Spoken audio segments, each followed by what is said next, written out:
Mis hijos. Mamá les ama. Mamá les encontrará y traerá a casa nuevamente para que podamos estar juntos para siempre.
Mis hijos. Mamá les ama. Mamá les encontrará y traerá a casa nuevamente para que podamos estar juntos para siempre.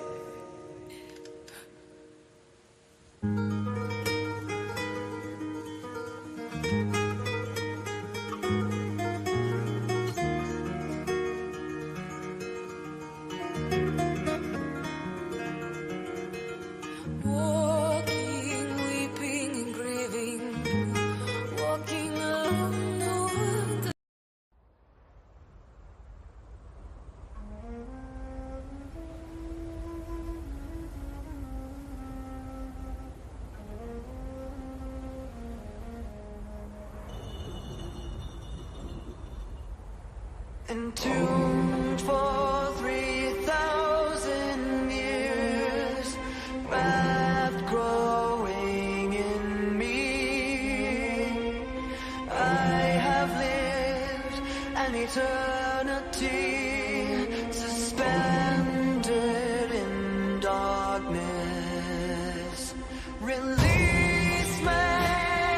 Release me. Wasting in the right.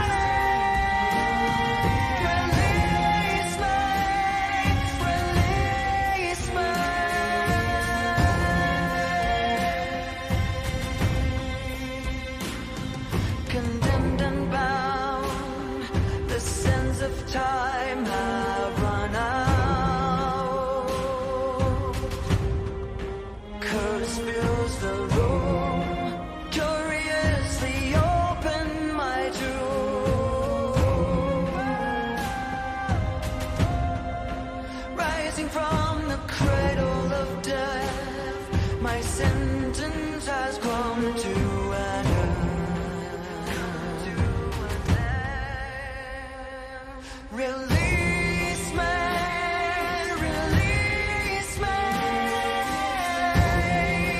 Wasting and running. Release me, release me.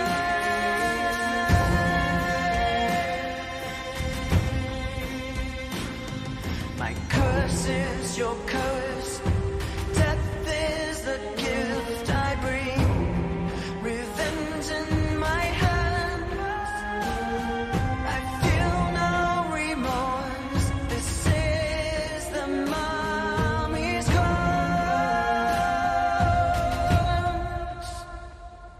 Release me, release me.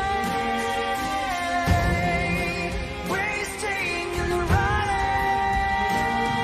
Release me, release me.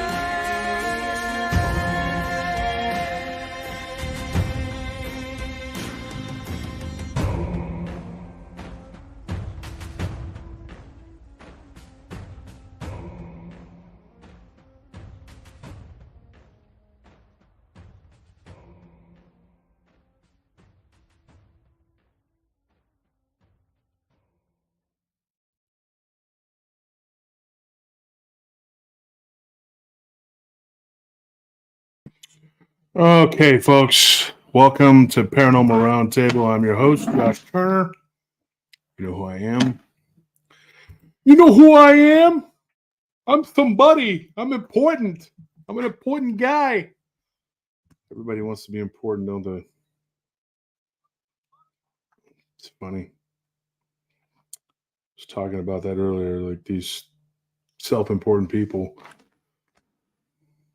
Everybody wants to believe they're in control of their own destiny, too. That's not the case.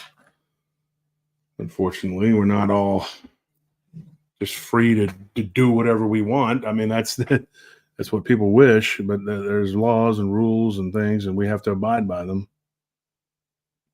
I'm trying to get the best camera. So we have a new camera here at the house that we're able to do, and that is thanks to you guys actually helping out with the donations and the funding and everything, and that's really helped. And we are now trying to figure out the best option for outdoor equipment. We have one camera, but we need two more things. Anyway, I think we need one more camera for outdoor, and then we need some other odds and ends. But it's coming. It's a work in progress. Next, tomorrow night will be Saturday. We'll be on YouTube. We will have the show as usual on YouTube tomorrow night. But after that, we're gone. We're going to be on Rumble on Saturday. So Saturday night will be Rumble night, and we will be talking about the alien agenda tomorrow night. I have, I believe Rob Yox is coming back along with Chris James, and we're going to do it again. So we're going to have Truth with an impromptu Truth, also known as James Watson. So he'll be back, and we're going to talk about some alien abduction and some other things. That seems to be like that show kind of gets. We get out there with some stuff, man. I mean, I'm telling you, we go deep in just we end up talking about theology and just all kinds of stuff. And some people don't like it; they just can't handle it because it doesn't jibe with what they want to believe. And there's not much we can do about that. We can just, I'm not going to cater to any one group of people's beliefs. I just can't do it. There's a lot out there that needs to be said. And, it's just not going to work, man. So let's bring on our co-host here. What's going on, guys? How you doing? Oh, I'm doing, man. What about you? I saw you last night on there, Abe. Yeah, man. Moderators, man, to get those people under control, man. You got some loose people up there, but you had a good show going, man. I mean, yeah, man. I ignore the comments. I just go with it, man. I go with the flow, and then if I see somebody saying something real out of the crazy, I just I try not to. That's what the trolls do. They try to interrupt the show, so I just keep on going. I don't. Then if I see, like my cousin was on and he was talking, I just got them out of there. You know, the people that were being, you know, just trying to disrupt the show. We had a lot of viewers last night for being late at night. You know, I think it was like 1,400 overall for the show. You know, we had a Yeah, good turnout. yeah, and so what I was going to say is we have a situation here. Liberty just says, "Show us the demon eyes." We'll show us the demon eyes. Yeah, that's an individual who's highly unstable. Not Liberty, not you, but the person who's going around saying that. And I don't care. I'm done. Don't even care. But yeah, it's according to him, I am a shape-shifting reptilian, which is, I get, is that an upgrade from being a werewolf vampire, or is that, I don't know, am I being downgraded or upgraded? I don't know what I am. What do you think, Joe? Yeah, you just moved over to the side. That's all. It's just a parallel shift. Just it's sideways, right? Yeah. So Joe, how you doing today, man? I'm good, man. I'm good. Kind of got bummed out. I found out the shop that I'm working at, they're fixing it. Well, they're looking to shut it down. So I kind of got bummed out about it. But I mean, what happened was they flooded Bastrop with so many smoke shops, you know, and they're everywhere. Yeah, dude, there's like 9 of them in about a 1 mile strip of it. That's how it is in Austin too. Yeah, it's crazy, man. But there's just not enough people, you know, it's Bastrop, you know what I mean? There's not enough people that partake in that kind of activity that live in that area. So yeah, I know where Bastrop is. My cousin used to live there. There was like a tile place where they built tiles, and there's like a pond. I think there's a gas station up ahead, but no, this is like in 2000 and something, 2006, 2007. And then I had some other cousins live in Smithville, further up. Oh, Smithville's tiny, dude. But a lot of weird stuff out there. Dude, those woods around there are, I put them up against anything. It's creepy. When I was a kid, we used to go to a church camp out there, out in the Lost Pines. You know, I think it got burned up during the fire. But why is my internet doing this? Come on now. But send a message and it just spins and spins. So frustrating. Nice neighborhood, nice place, and then the internet's just like, you know, like, come on, this is crazy. Yeah, there was where my cousin lived there in Bastrop. They would tell me, look, you're gonna sleep in the living room, but be careful because there's a ghost that comes through the house out the living room. And I was like, man, stop trying to scare me, right? So I spent the night there, and I was in the living room asleep. There she comes. It was a female dressed in white, passed right through the living room, out the window. I mean, out the wall. You know, an apparition. Or like, whoa, I guess I wasn't lying. But yeah, there's a lot of woods, and what I understand, there's a lot of activity in the woods. A lot of how should I say, ghosts. Yeah. In the woods over there in Bastrop. A lot of ghost stories out of that place. I was actually thinking about that tonight. It's funny that you even mentioned Bastrop, Joe, because one of the stories I wanted to tell tonight, well, it wasn't Bastrop, Garfield. You know that? No, I was going to lay down. Okay, well, I'm laying down. It sounds like we got company. It's called Garfield, right? Garfield is like in between Del Valley and Bastrop. Bastrop, yeah. So I had a friend that I used to work with years ago out there, and his wife. Does that light work right there? Me, and I didn't even know that was his wife. I thought that was just. I thought she was some random person, and well, it's his ex-wife, but they're still pretty. I need to share. So my friend Jody. There's a share here. Hold on one second. Hey, Abe, you got your your something here on, dude. Give me my cord. I'll wait until Abe gets situated here. Right. I don't know if he can hear us. Hear you. We need to do a course for Abe because he's got a lot of good information. But we need to give him a YouTube course. Thing. Yeah, and we need to have him learn how to do all of that stuff, man. Because I mean, he's got good stuff. He's just from the old school. He doesn't have the whatever the So that he's not tech savvy. So we need to help him so he can Yeah. get that going, man. We need to just go out there one day, Joe, and just show up and show him how technology works. Right. Now it's a big learning curve, man. Like whenever I got this studio put all together, I had to get all new windows and stuff because like all my studio equipment all ran off Windows XP, you know, from back in the day. So like nothing was compatible with, you know, all this new side to relearn everything, you know. But yeah, it's funny that you're talking about that. Me and Jen, we actually went into Austin, but we took a route that we don't usually go. And she reminded me there's a cemetery out on that road in the direction we're going through Austin. And she's like, "Oh, remember that cemetery?" I was like, "Oh yeah, I totally forgot about it." But like, I don't care if it's summer, winter, fall, what kind of the conditions were. Back in the day, I used to drive by every night after work, and it was always had a fog over it.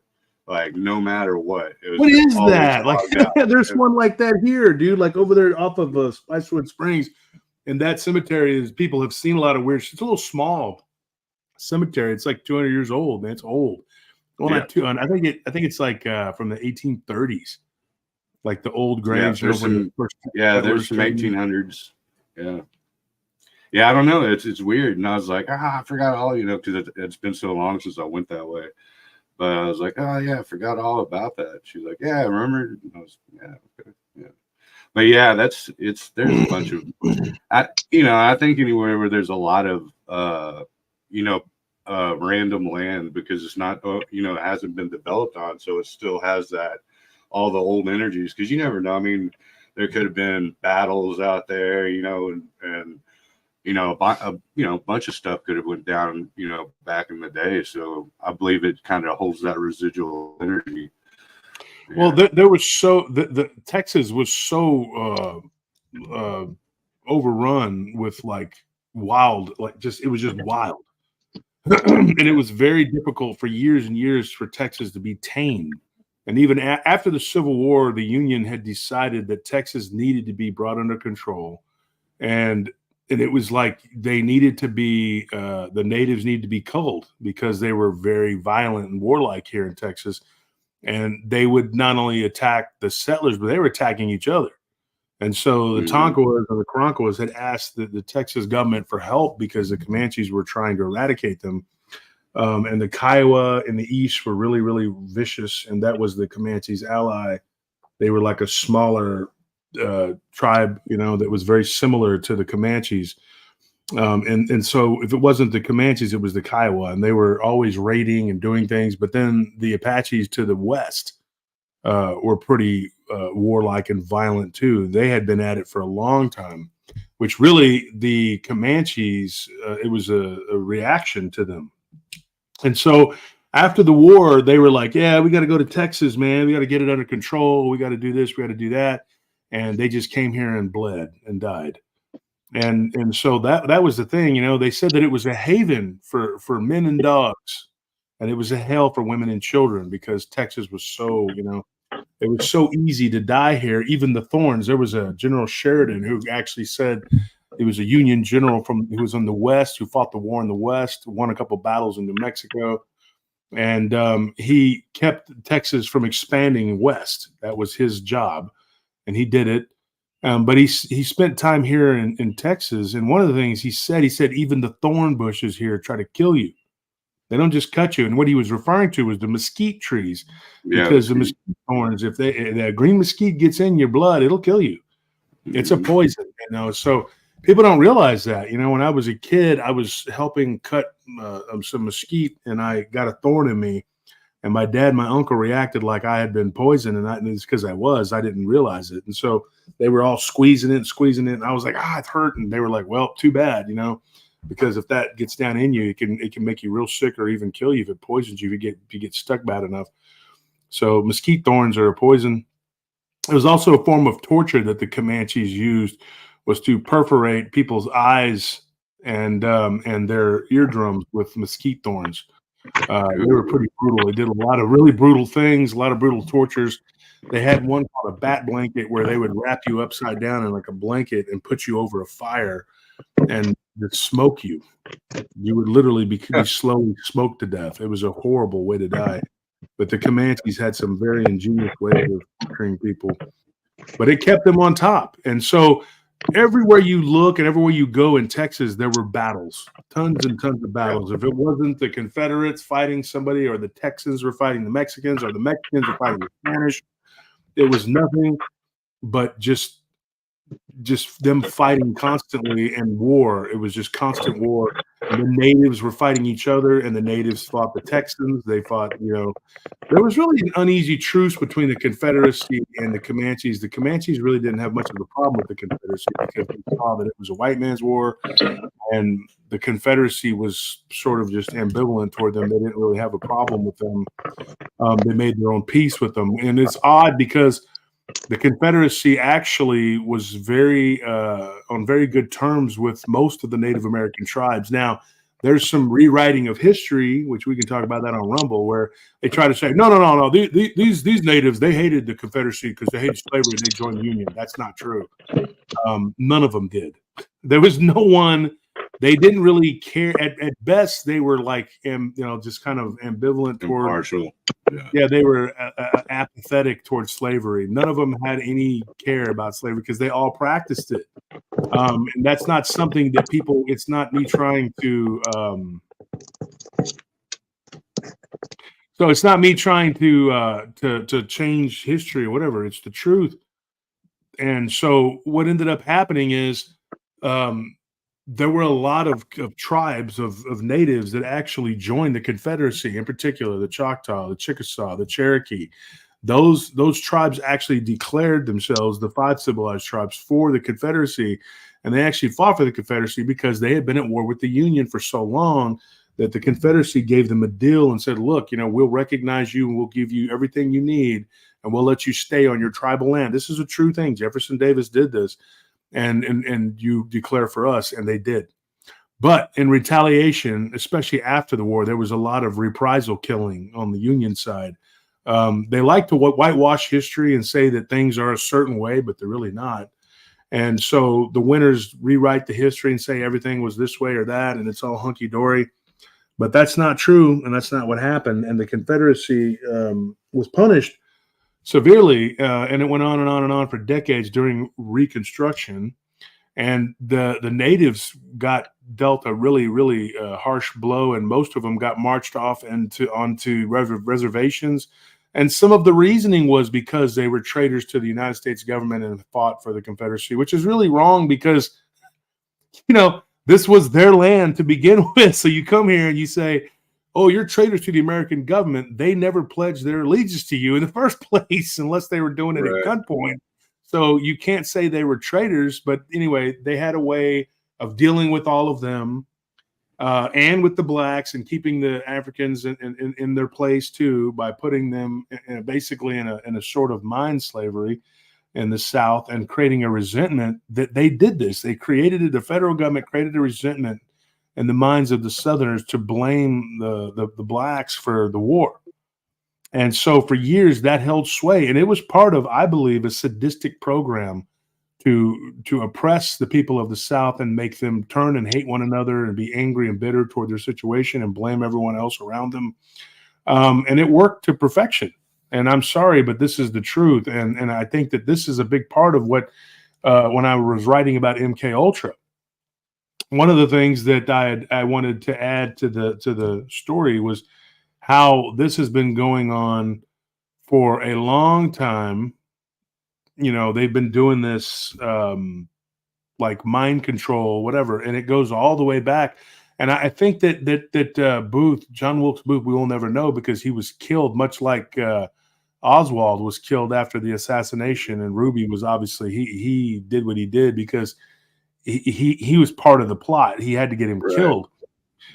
So that's what Wilkes Booth did. John Wilkes Booth, when he killed Lincoln didn't fit into the equation because Lincoln was going to allow the South to rebuild and be, they were going to be nice and just said, look, the war is over. Let's not, And to me, I want to start tonight's show with that, and I'm going to begin with that. There are 3 people that you can look at in history. And if you want to go way back to ancient history, then there's a lot of people. You could go back to Julius Caesar, and of course Jesus. But what I'm talking about in recent history, as far as like the last couple hundred years, one in particular was Lincoln. Now, Lincoln, when the war was over, Lincoln wanted to reassimilate the South. He didn't want to punish them. He didn't want to drag it out. And he even bought the country of Liberia, was actually purchased for the return of those Africans that wanted to, African descended people that wanted to go back to Africa. They were able to go back. Now, it was sort of an ill-fated venture because the people here had been here for generations. What the hell did they know about going over there? They would be going to a place where, and some of them did, but not a whole lot. But they were like, we don't know that place. We would just be strangers in a strange land. We've been living here for generations.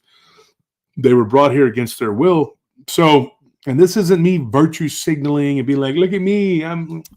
No, I'm not that guy. I'm just being a real guy and telling the truth. So Lincoln being killed, part of the plot was to get rid of him and install the warmonger Ulysses Grant, who was not a good president. He was one of the worst presidents and spent his entire administration, the time of his administration, he spent drunk.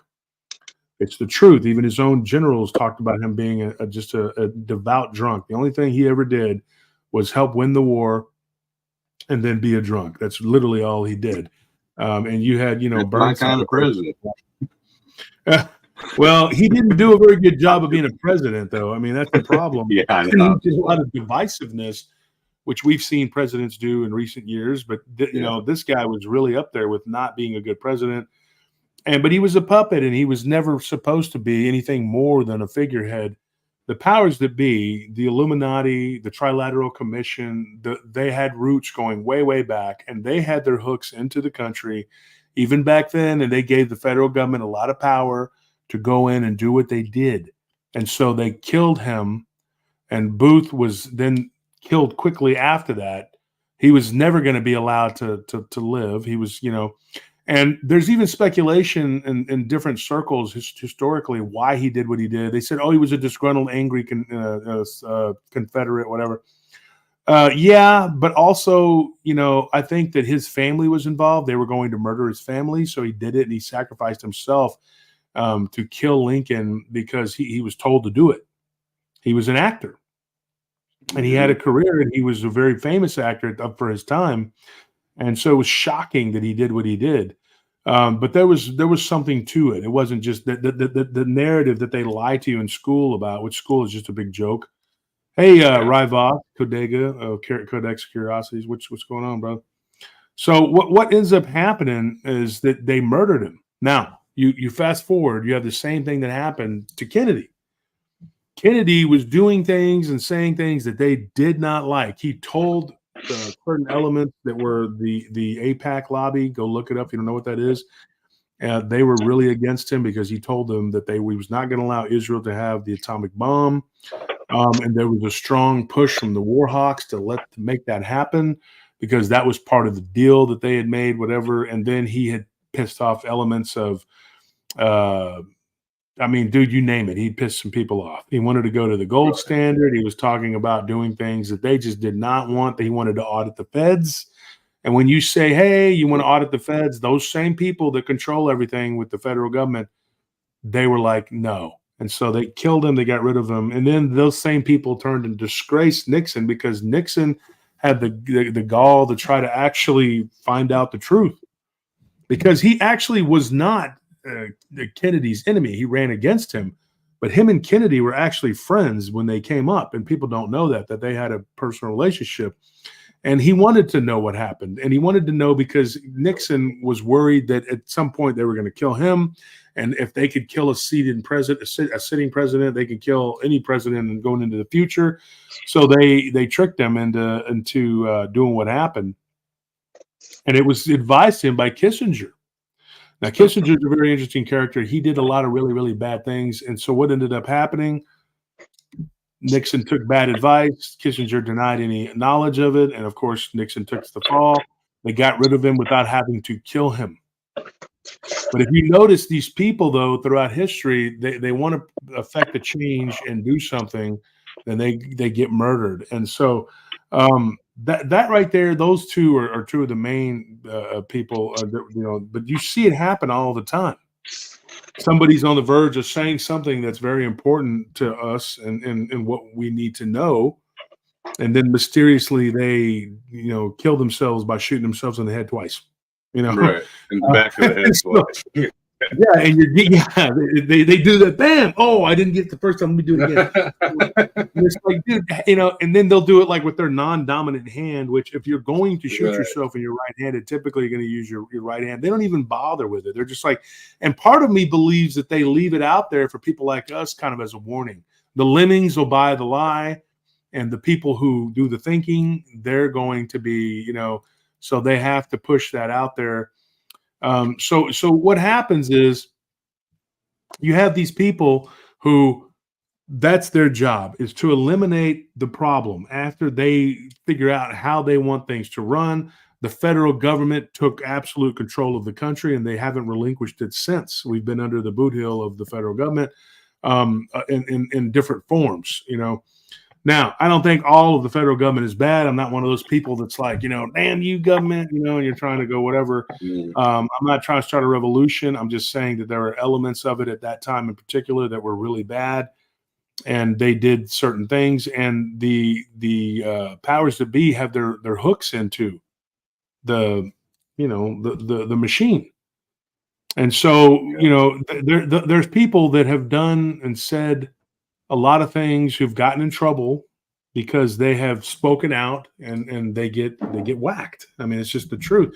Now, RFK was another one. He got killed after his brother because he just wanted to keep doing what John was doing. And they were just like, this cannot happen. We're not going to allow this to happen. We're going to get rid of him. And so they did. Yeah, I don't know. I never really looked into it, but I've always heard, and I should have looked into it instead of just going by other people's hearsay, but that Lincoln and Kennedy were the only two that were trying to actually shut down the Federal Reserve, or going against them anyway. I've always heard that every time I've looked into the assassination theories and stuff like that. That always pops up. Yeah, and when you look at the people who have tried to say things and speak up and whatever, there's always this something that happens and turns everything on its ear. I think it's all by design. And then you always hear about these people who get killed. They're not at rest. They're not at rest. For years after Julius Caesar was murdered on the Senate floor, people would see him wandering around the Senate, and people that were there to clean at the end of the day, kind of like a janitor, they would talk about seeing his ghost wandering around, much like Caligula later on. He would walk through the Palatine Hill where people would see him, and he was not at rest because he was not happy with the way that he went out. And so Lincoln is the same way.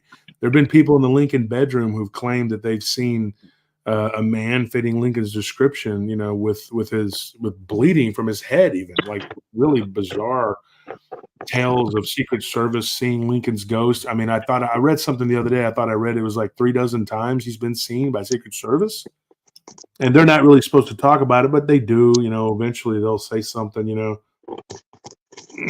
Yeah, Mark says the Federal Reserve wasn't a thing when Lincoln was president. No, it wasn't.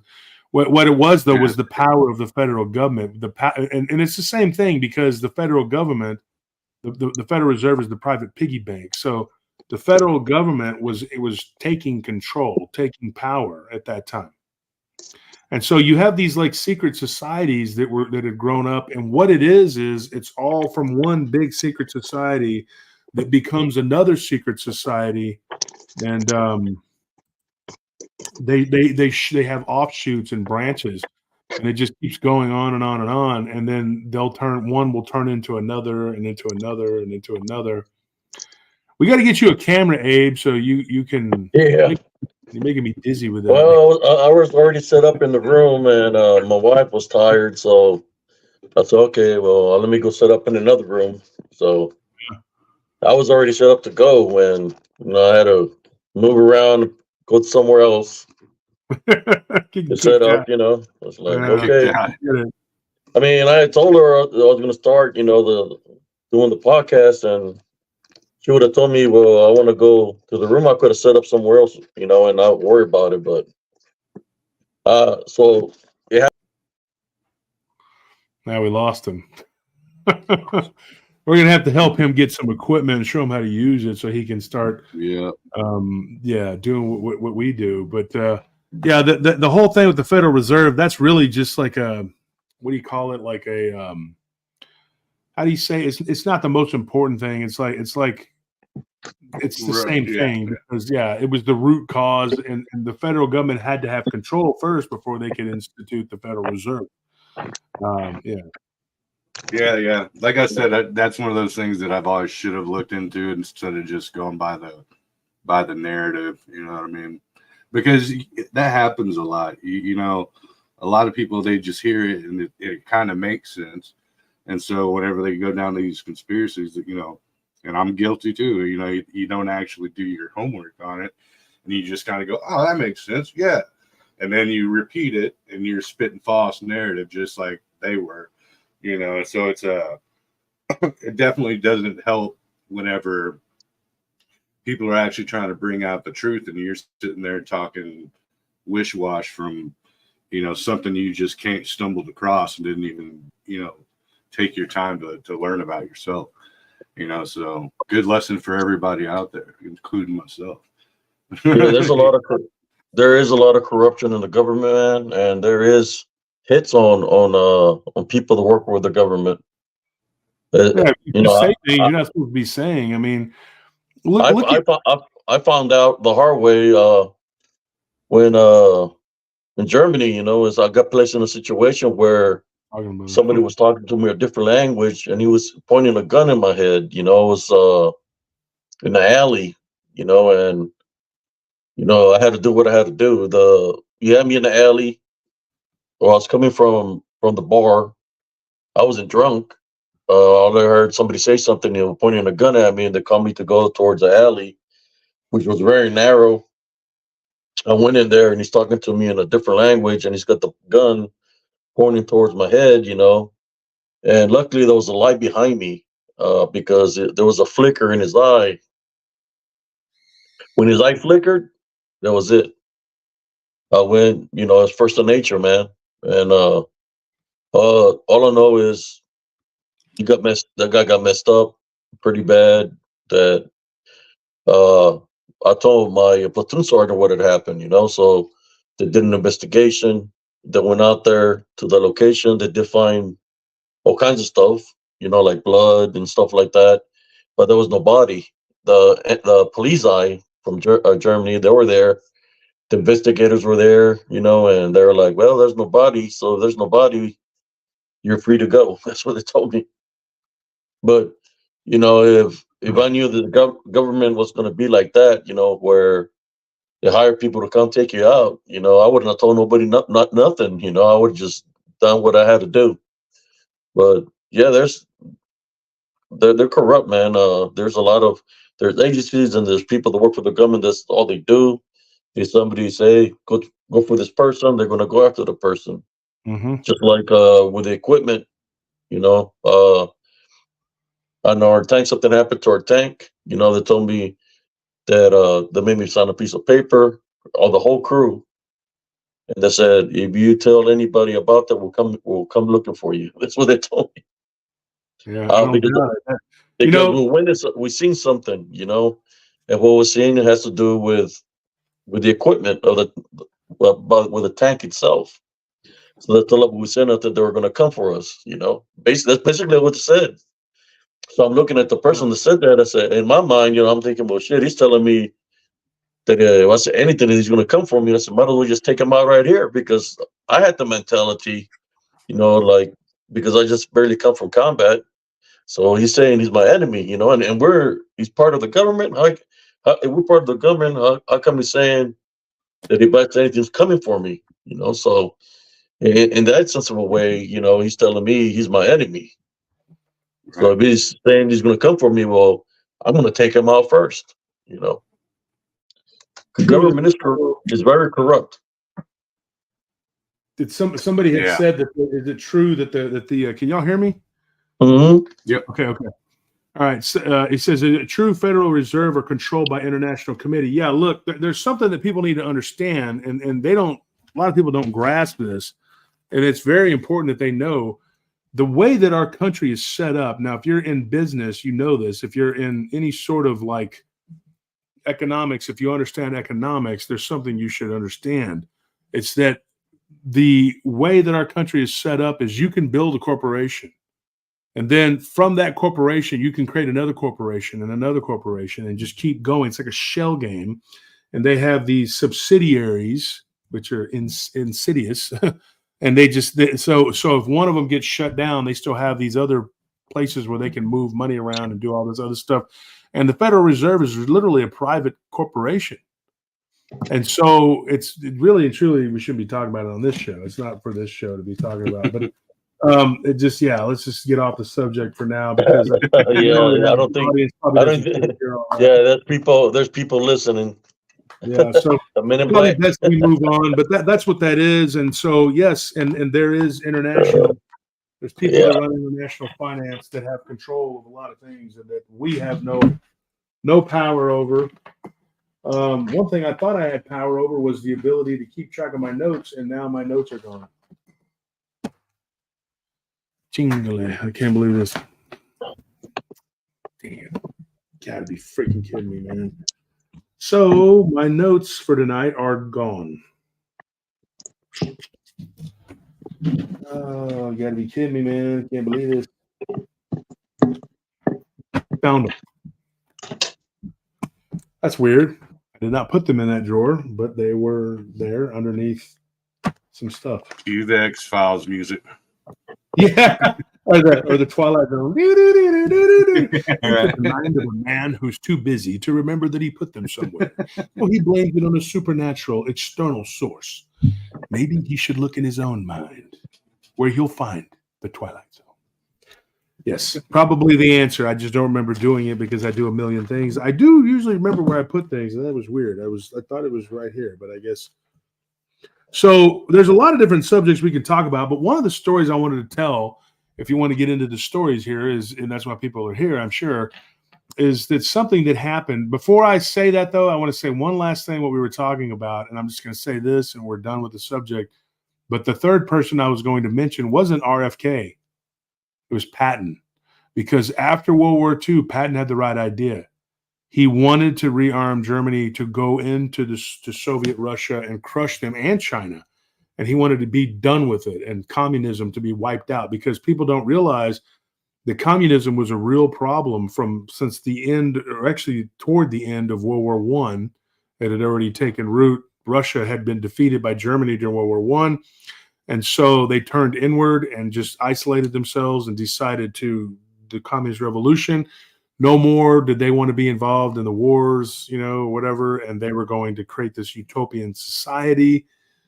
And the 12 people of the founding members of the Communist Party, Leon Trotsky, Joseph Stalin, of course you had Vladimir Lenin, you had Ida Rosenberg, Joseph Engels, the list goes on and on. And they decided to create a utopian society, and they led a revolution, which wasn't really hard to do, considering that the Russian military, which was the White Russian versus the Red Russian, they had their asses kicked pretty bad by the Kaiser and the Germans. The Germans were super duper powerful in World War I.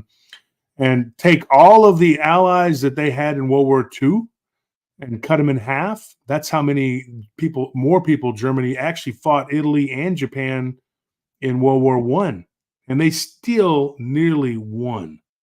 Now, they had come off of the war with the Franco-Prussian War, and of course, they were very strong.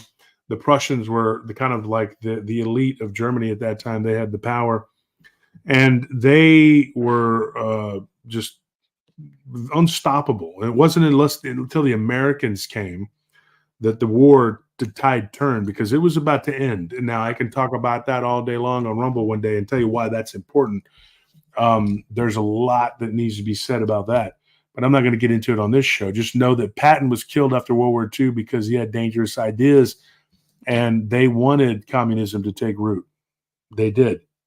And they looked at it as the twin pillars of evil that they could use and manipulate, but they underestimated just how evil Stalin really was and how manipulative he was and how powerful he was going to be. Like they thought, oh, he's weak right now, whatever. A few years he was caught up. He had the bomb, and they were ready to rock and roll.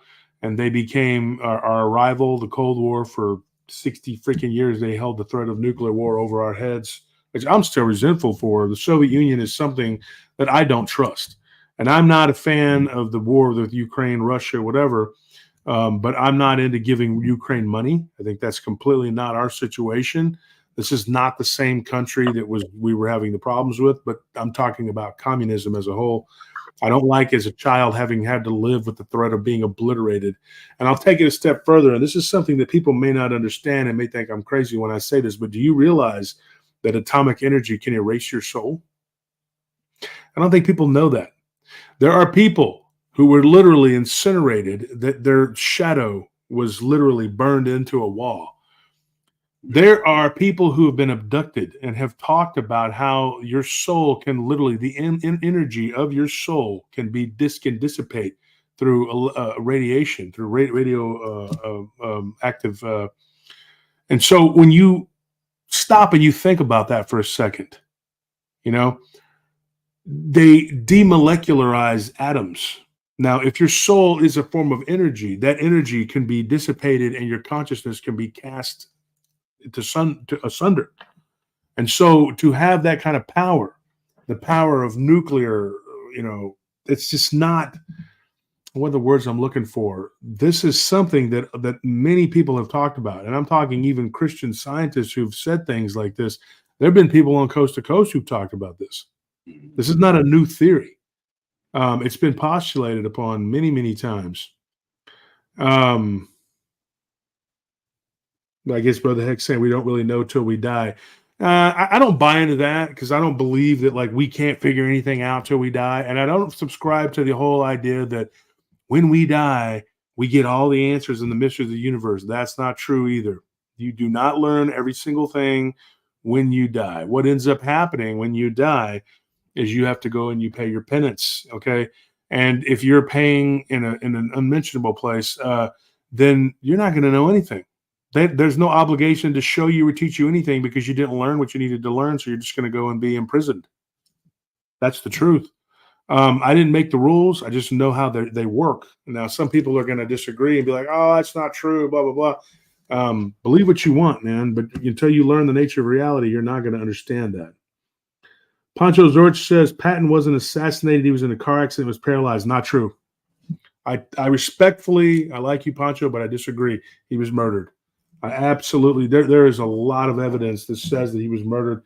His driver, I mean, dude, I don't have time to get into the whole Patton, I call it the assassination. Go read about it. That's the official report. Yeah, there's a lot of official, yeah, this is what happened to that guy and this guy and whatever. There's 52 people also that were connected to a particular pair of lovebirds that have been in politics. One of them was our president, and those people accidentally all died different ways too. Okay, so that's all I'm going to say. I'm just going to say that I'm not going to get into it on this show, but that's the truth. You can't tell me that Patton was like, he was murdered. And he was murdered for a reason. He was murdered because he was saying things, and he was saying some very dangerous things about the people in charge. And Eisenhower even called him an embarrassment and wanted to get rid of him. They wanted to get rid of him. They had to.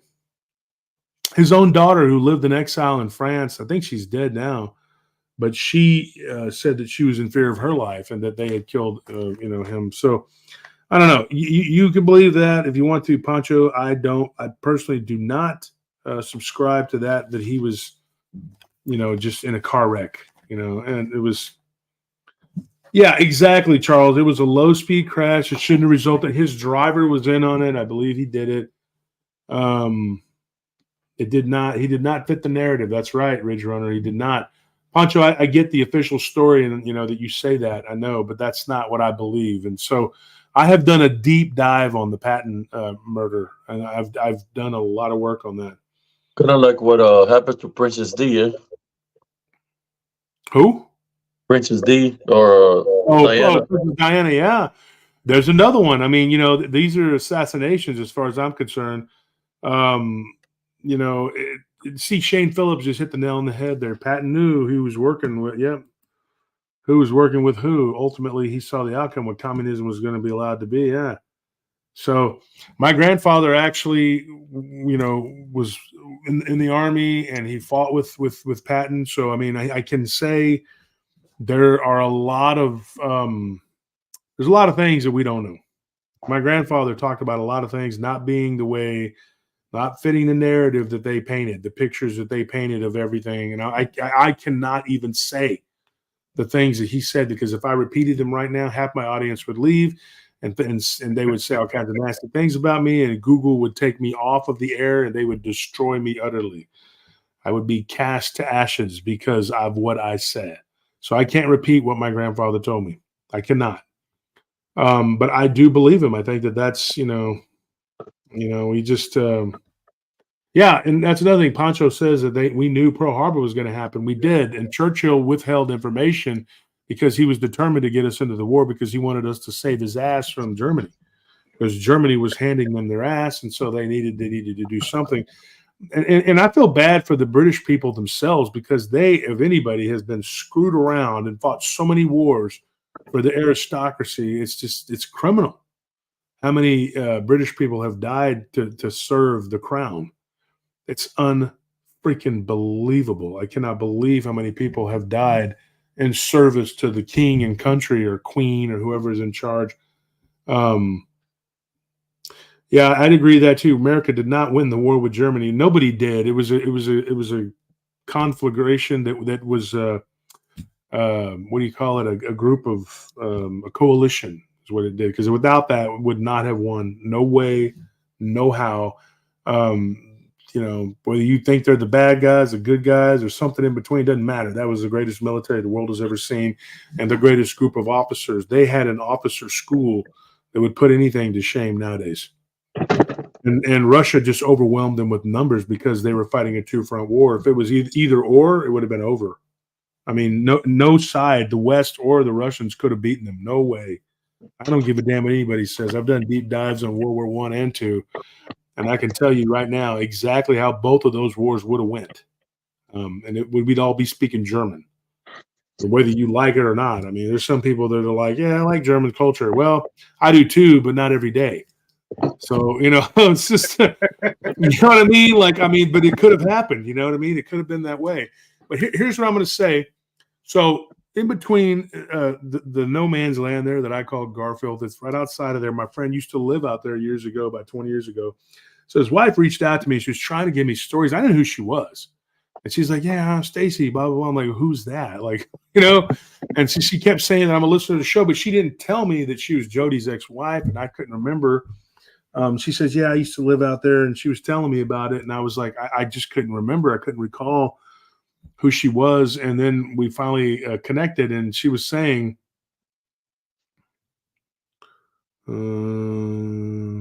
so she was saying that she had a really, really, really crazy ghost story to tell me. Now, they built a house out there, a small A-frame house. It was just them. They had two children who were already in their mid to late. One of them is mid-teens, the other one was late teens, and they were leaving soon. And so they just agreed that the children were actually pretty good kids. I met one of them, his son, when he would work with me. And Jody, they had agreed that the children to just share the bedroom, which was nice of the boys to do that, because a lot of times teenagers, they don't want to share space. And so it was literally just a 2-bedroom A-frame house that he built himself. And it got burned up in a fire, unfortunately. What ended up happening, though, that when they were building the house, there was a guy that literally just came up out of the woods. And he looked like a Native American. And he just told them, he's like, you shouldn't build this house here. And they were like, he's like, 1 minute, she's like, my husband, that's Jody, was standing there talking to this guy. And the next minute, he turns and looks, and he's gone. And there were 3 contractors that walked up that had seen this guy, and then he just was like, he vanished, he just walked up. This house is bad. and then walks away. It's like someone coming from the west. And You're not walks build away. house Thank here. you. Yeah, thank you. We just, and then he's gone. But that's what happened. Like the dude just vanished. He was gone. She said that was the ignominious, like it was like, I don't know, man. It was weird. It was like just a simple thing. It was just like, but it turned into something really weird. As time went on, one of the workers that was working on the house, they had what was like a loft, an attic type loft, and he fell and broke his back. And it was a friend of the family's. And they said that it was nothing that they could do to help this guy. His back was broken. He ended up paralyzed. He didn't sue them or go after them because it was his own misfortune, what he did. He wasn't being safe, really. But over the years, they tried to help him out and look for ways to help the guy, whatever. And they did a lot for his family. And ultimately, he died in a lot of pain. Because he was, even though he's paralyzed from the waist down, his upper back was in constant pain. And so that was one of the things that happened. And then another thing that happened was one of the workers that was working on their house, get this, his wife got drunk, drove up to the job site and ran him over and knocked him through one of the walls. And so this guy had to go to the hospital and his leg got all tore up and he couldn't work anymore. And so they had to go and get more workers, and what should have been for a little bitty 1,500 square foot house thing, whatever, should have been nothing to it.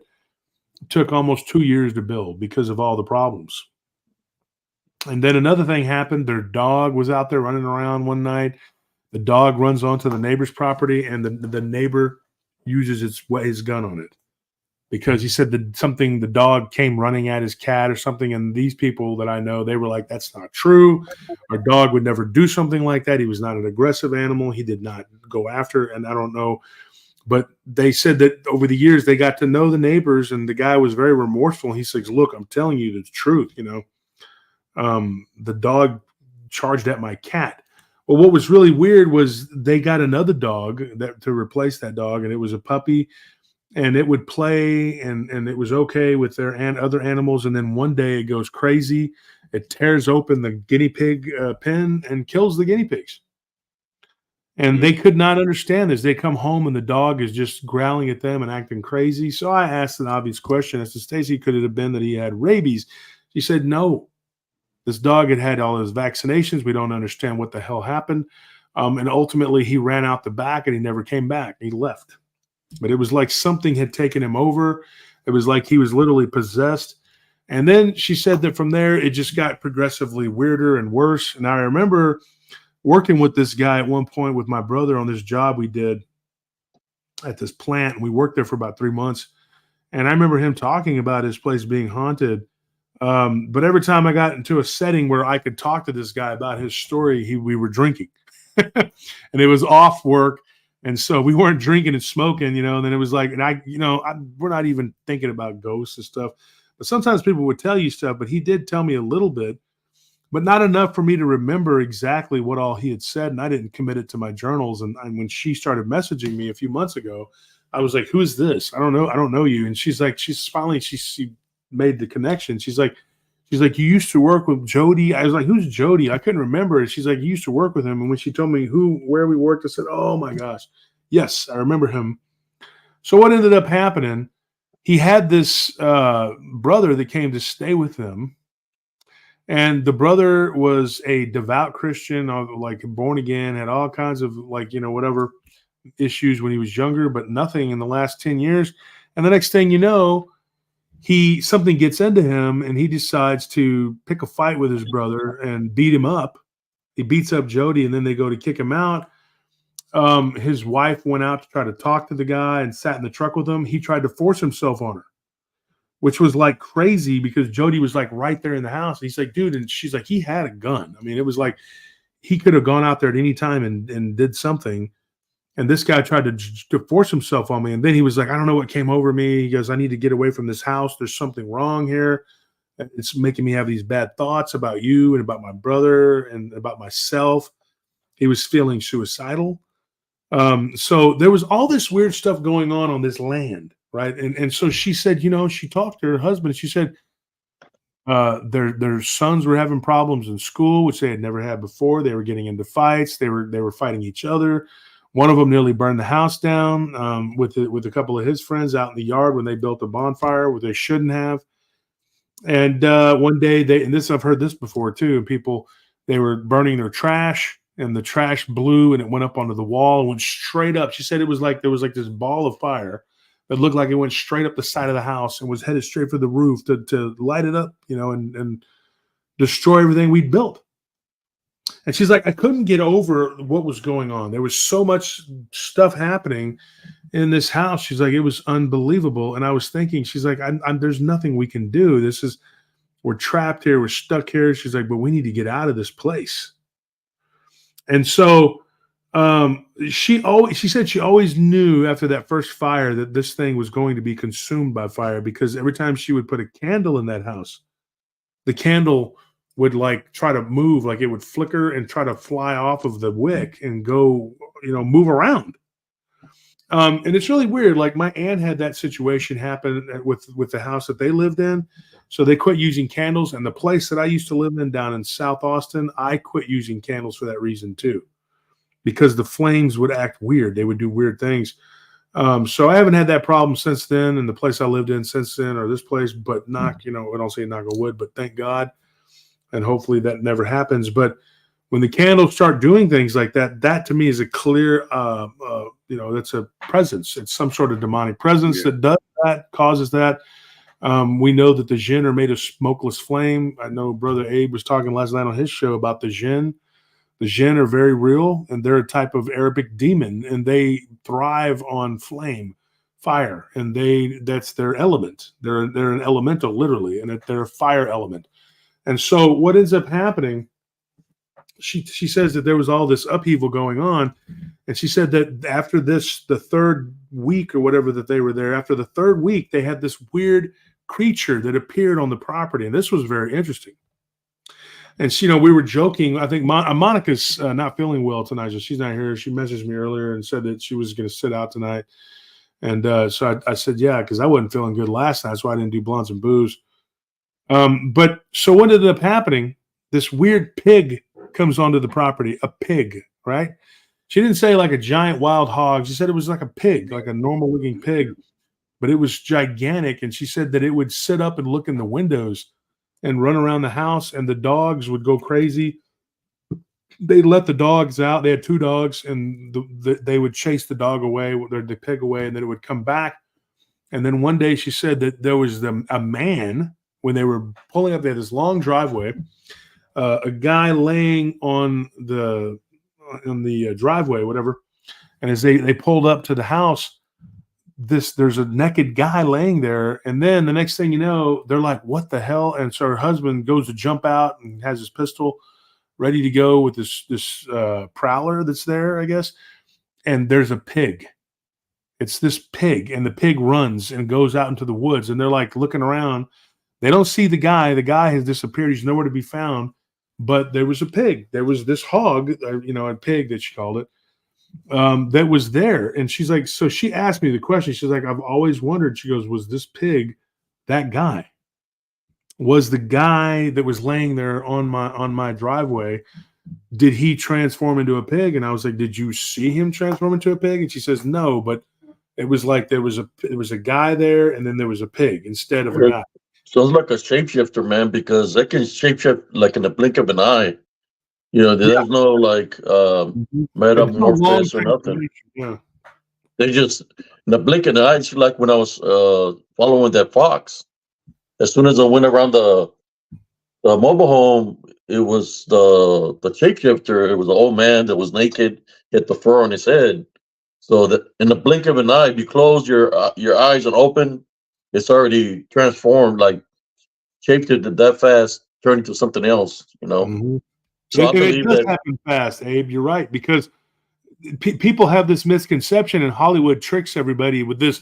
There's all this weird blah blah blah going. That ain't what happens. That's bullshit. I mean, it doesn't take that long. These things flip like that, dude. And so, Yeah, that's true. And so this isn't the first time we've actually heard somebody talk about turning into a pig. We had a guy come on the show seeing a hiker, a pig turn into a hiker, you know, going from being a pig to a person. So, I mean, there's some weird stuff. So she said that one night she hears this squealing noise, and she thinks that pig was out in the yard. The neighbors had a really big, vicious dog. They're called Canes Corsos. That's a type of dog that, like, that's a bad son of a gun. That's the kind of dog that you get when you're determined that something's really bad. You need that kind of weapon. It's a weapon, basically. And she said that they kept it on a big old chain in the backyard. It could go anywhere in the backyard, but they kept it on the chain because it would try to jump the fence and it would have killed everything they had, and including everything the neighbors had, which would be them. So they had chickens, and they were worried. So the dog was there for protection, you know. And so what ended up happening, she hears this squealing noise, like what she thinks is like a pig or something, they're going crazy, like something's hurting it. And so she walks outside, or not walks out. She walks up to the what would be the living room window, and she looks outside, and she sees a man, and he's got his back to her, and he's squatted down, and this is weird, okay? But she said it looked like he was taking taking a deuce on their driveway, and she was like, "What the heck?" And he was only wearing a shirt, and he had no pants on below, and it looked like he was squatted down, like he was trying to, but it hadn't started or whatever. So she ran and got Jody and told him, "Hey, there's a guy out here. He's doing something. I don't know what he's doing, blah, blah, blah." So he grabs his pistol and he goes out there to say, "Hey, you know, whatever." Once again, he goes out there and all he sees is this pig running into the woods. And so that went on and on for about a month and a half to 2 months. She goes, I don't know, it was maybe a month and a half, 2 months.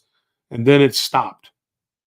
She said, but then we started seeing this weird, hairy-looking creature that showed up almost immediately after the pig thing. This stopped. We saw this what looked like a Bigfoot. Well, the neighbors had told her on both sides. They had neighbors that lived around there, and they had told her that they had seen Sasquatch, and they literally called it that. She said the neighbor called it Sasquatch. She's like, and at first I thought it was like really, really weird because the guy was super into like Sasquatch, Bigfoot stuff. So he kept saying, yeah, there's squatches out here. She's like, and I hadn't heard anything or seen anything. And she goes, and after about 5 months, then there was this weird creature that one day they were driving out of their driveway, her and her niece and one of her friends, and they see this thing standing at the end of the driveway, and it stood there, she goes, for a good 30 seconds. We were all in shock staring at this thing. And this was like 2001, so camera phones weren't like a real thing, like you couldn't, whatever. But she said that it just stood there looking at them, and eventually it turned and like just walked just nonchalantly across the gravel road and into the woods, and it was gone. And she said that was the first time we had seen it. She said the second and third time I saw it, it was as I was driving back down this county road, and and then my drive would be on the left, and there was another people's drive. It wasn't exactly right across the road, but it was like kind of like a few feet away, and then that they lived across the street. So it went down over to their driveway and then got down on all fours and ran into the woods twice. Now, here's what's interesting. I told her, I said, it got down on all fours. She goes, yeah, the second time it did. So at that point, I said, hold on, wait a minute. I said, this is a Bigfoot. She says, yeah, it was a Bigfoot. I said, didn't do any kind of spider crawl, low crawl. She said, no. She's like, but I could have swore that this thing had changed its shape because it had a snout. So immediately my ears perked up, and I said, wait a minute. I said, so you're telling me the second time you saw it standing at the driveway when it ran across to the neighbors? She kept thinking it was coming from the neighbors who had an abandoned barn on their property. Maybe that's where it lived. She told the neighbors, they went and checked, and they did find like a spot where something had been bedding down. But she said that it was weird because the property across from them, they had like 30 acres. She said that there was something going on because that creature looked different. So the second time she saw it like that would have been the third encounter, right? But this encounter, I told her, I said, Bigfoot doesn't have a snout like that. Now, there are some that people call a gugwe that we all know about that has this like muzzle. And so I didn't understand what she was talking about. So I told her, I said, Stacy, I'm confused. You said it has a snout. Did it look wolf-like? And she goes, yeah. That's her response. And I said, okay. I said, I don't want to lead you and make and put words in your mouth and make you think, and then you're going like, well, I don't know if I really, because then you can sit there and talk somebody into seeing something. You know what I mean? Right. You got to be real careful with that when you interview people, because then, and you guys know, y'all have interviewed people, but it's like you could lead them into like saying something that's not correct. And I've done that on accident before. And then I've had to back out and be like, okay, look, let's start over with and then just kind of focus on what you saw. Don't let my words influence you, because I want to make sure that we get the right, whatever of what we're dealing with, because there's things that you want to be, and then there's things that are, there's things that need to be, and things that need to happen. So I told her, I said, look, let's start over. Go back. I said, do me a favor, close your eyes and visualize what it is that you saw that night. And she said, okay. And she closed her eyes and she said, it was like the end of March. She said, it was a chilly night. She's like, and we were driving back. And she goes, you know what? It was, she was, I said, are your eyes closed? She said, yeah. She said, okay, I've done this with a few different people. And she said that she remembers it being cold and seeing this creature's breath. So it was like a flesh and blood type being, whatever. And she said that what she saw was not a Bigfoot. She goes, I don't think it was the same thing that I'd seen the other two times. And this was the second time she'd seen it run across the road. She's like, this thing got down on all fours and ran. She goes, but it didn't look like a big dog. It just looked like, and I waited. And she said the words, not me. And she said, like a werewolf. And then she goes, holy crap. She goes, I think that's what I saw. And I was like, she goes, because we kept talking about how the Bigfoot looked different. It was like a Bigfoot, but it wasn't. She goes, it was roughly the same size, same build and everything. She's like, but now when I remember when it got down on all fours, it ran kind of like a gorilla. She's like, but it had long arms, it had black fur, but it had pointy ears on the side of its head and a snout, which to me is indicative of a dogman. Now, she never saw that creature again, but her neighbors did. The neighbors across the way heard this loud crashing, banging, like snarling, fighting noise. Something was going on. She didn't know what it was. And so the neighbor's wife, whatever, that she was good friends with, and the female is a husband and wife. And so she went out there with her son, and she said that they heard this noise, whatever. It was like two creatures were fighting. And she said that later on that night, they heard something coming from the barn area, like there was a crashing, snapping, breaking noise. So her husband and her nephew and her son went down there on their four-wheelers to go check it out, because the barn was like 100 yards away. And they could hear it like from that far away. And she said that they went out there and they went to look, and they saw something run out the back that looked canine-like. This was the neighbors that lived across the way. And that wasn't the last time they would see it. Another time they would see it, they had a tank, what we call tanks here in Texas. It's just a pond. It's a glorified drinking hole is all it is for your cattle. Okay. And so they had a few cattle out there, and they had been getting picked off one by one, which would piss me off to no end. Having owned cattle, it's a nightmare, dude. Believe me. Coyotes and hogs will cause divots that'll break their legs, and coyotes will pick them off if they're given a chance. And so what ended up happening? They end up having to go try to chase this large wolf-like predator. It's running. And so they're driving around, and they're going to shoot this thing because they think that this is what's been taking their cattle. So when they reported back to Stacy, this woman, I think her name was Sherry, she said that there and on their property, they had this wolf-like creature that was showing up. Then the neighbors who lived about 3.5 to 3 3/4 mile away, she said they were driving home one day, and they see on the side of the road what looked like this Bigfoot type creature laying down in a ditch.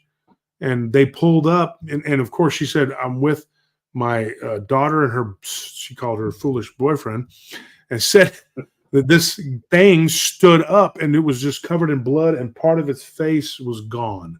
Like it looked like a bear or something had ripped part of its face off, and then it turned and ran into the woods.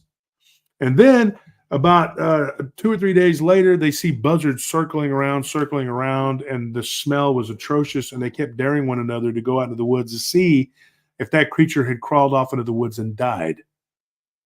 Now, this other creature, the Dogman type creature that was going into the barn of the neighbors, eventually they found blood and it smelled like blood and pee in there. And they went into the barn and they found hay with blood all over it. Like something had this creature that was laying down in there probably was bleeding. So if you take what the stories were given to Stacy and Jody, put 2 and 2 together, these creatures clashed. That's what I think happened. I think that they clashed, and I think that one of them got hurt really bad and the other one died. That's just my opinion. I don't know. I can't prove that. I have no way to say that that's the actual whatever. This is all just speculation on our end, folks. And people who see these things, all we're doing is speculating. And all I can do is tell you what they told me. Now, one of the interesting things, too, about this story, which really intrigued me, was the pig thing that didn't return to their property. The Bigfoot thing appears right after that, at least the first time anyway. And then later, there's this clash on the neighbor's property. But she said that this is what Stacy. She said that the whole time all this was going on, there was like what the kids were seeing, this Bigfoot type creature that was peeking in the windows, and it was looking in the window. And they said that it was about 8 foot tall. It was huge, massive chest and shoulders, and that it was looking, through the windows and doing all kinds of stuff. And that one of their dogs went missing, and she blamed this creature for it. And so she said that they never had the Dogman looking Bigfoot, as she called it. She called it the werewolf Bigfoot thing. I don't know, but that's what she called it. But she said they never had that thing come onto the property, as far as she knows, and do anything on their property, or the neighbors who just lived, 50 yards over. She said that their 2 houses were kind of close together at that time. She said that eventually those people moved away because of all the predation that was going on. There was a pack of coyotes. She said that they were like coyotes on steroids. They were huge. And get this, the neighbors next door said they saw it. They said that there was this giant wolf-like creature that if they didn't know any better, the guy's name was like, I think Henry or something. He was a Hispanic guy. And Henry told her, he said, if I didn't know any better, I think it was led by a werewolf. She's like, there's a pack of coyotes. I've seen it. My dad's seen it. My wife's seen it. And so she's like telling her that there is this thing that is showing up on the property, and there are these coyotes, and they're attacking. Was that a child, or was it, who was that? Yeah, he's getting ready for that. I'm like, dude, don't come in here in your underwear, bro. I'm on camera. I didn't even see. I just saw somebody walk in, and I was like, whatever. I didn't know if that was your wife or a child. Like, it was so quick. Yeah, so. no, he came in all just in his underwear. Oh, my dad. So, anyways, what ended up happening is these whatever it was, this pack of coyotes or whatever, what they did was basically destroy the goats that they had. They basically had killed them all, and then they had chickens, and they had wiped the chickens out, but they didn't touch their property, which Stacy said that was so weird that they were just like targeting. I don't want to say the people's last names, but the people next door. But she said that they were just targeting them. It was targeting them. But she said that one day one of these coyotes got a little too close to their property line, and her husband went out and took care of it. But he was hyper vigilant, and sometimes he would just sit out on the back porch and just take shots at these things and at the hogs that would roam around the property. But she made a distinction between the pig thing and these wild hogs that they would see at the tree line. The wild hogs were black. This pig-like thing that she saw was like pink, like a feeder pig. It was weird, right? So she said that there was like this really weird, all this weird stuff going on. And then while this was happening, she said that her sons come home from school one day, and they see, and get this, what a horrific thing to see. They called screaming, crying. They ran out of the house. They went to the neighbors, and they were calling everybody. They were in their teens, and they saw their father hanging from the rafters, like he had hung himself. And so that was Jody And he was at work, and when they called, she called her husband, freaking out, thinking that he had gone home and lost his mind. She's like, and we weren't fighting. There was nothing going on that he would do this. Nothing to precipitate this, and whatever. And he's like, I'm at work. He's a welder, and he's like, I'm at work and I'm doing my job, whatever. Like this was, but then he ended up like working, doing that job, at the plant I worked at. And so he told her, he said, look, I'm alive. I don't know what's going on. And so whenever she drove home, she worked at a loan place, whatever. She drove home, she goes back, she goes inside and they point to where it was at, whatever. She said, my blood ran cold because I saw a vision of my mother hovering in the air, like laying in state, like she was dead, like with her hands like that, like in that same spot. That was a week before her mother died of a heart attack. She was working out in her garden down in South Texas, and she just died. And so she said after that, she goes, I kept freaking out and going and checking on Jody and being like, are you okay? And he'd be like, yeah, why are you waking me up? If he fell asleep on the couch watching, TV, he'd be up watching TV, and I'd go in there and I'd wake him up and be like, hey, come to bed, because I was hyper worried. She goes, I was worried that he was going to hurt himself, do something to himself. She's like, this is crazy, that this whole thing is going on, And so it was this nightmare, this haunted house that they were living in, but the land was haunted and it seemed to be full of like cryptid and humanoid activity. So that's a big chunk of what was told to me.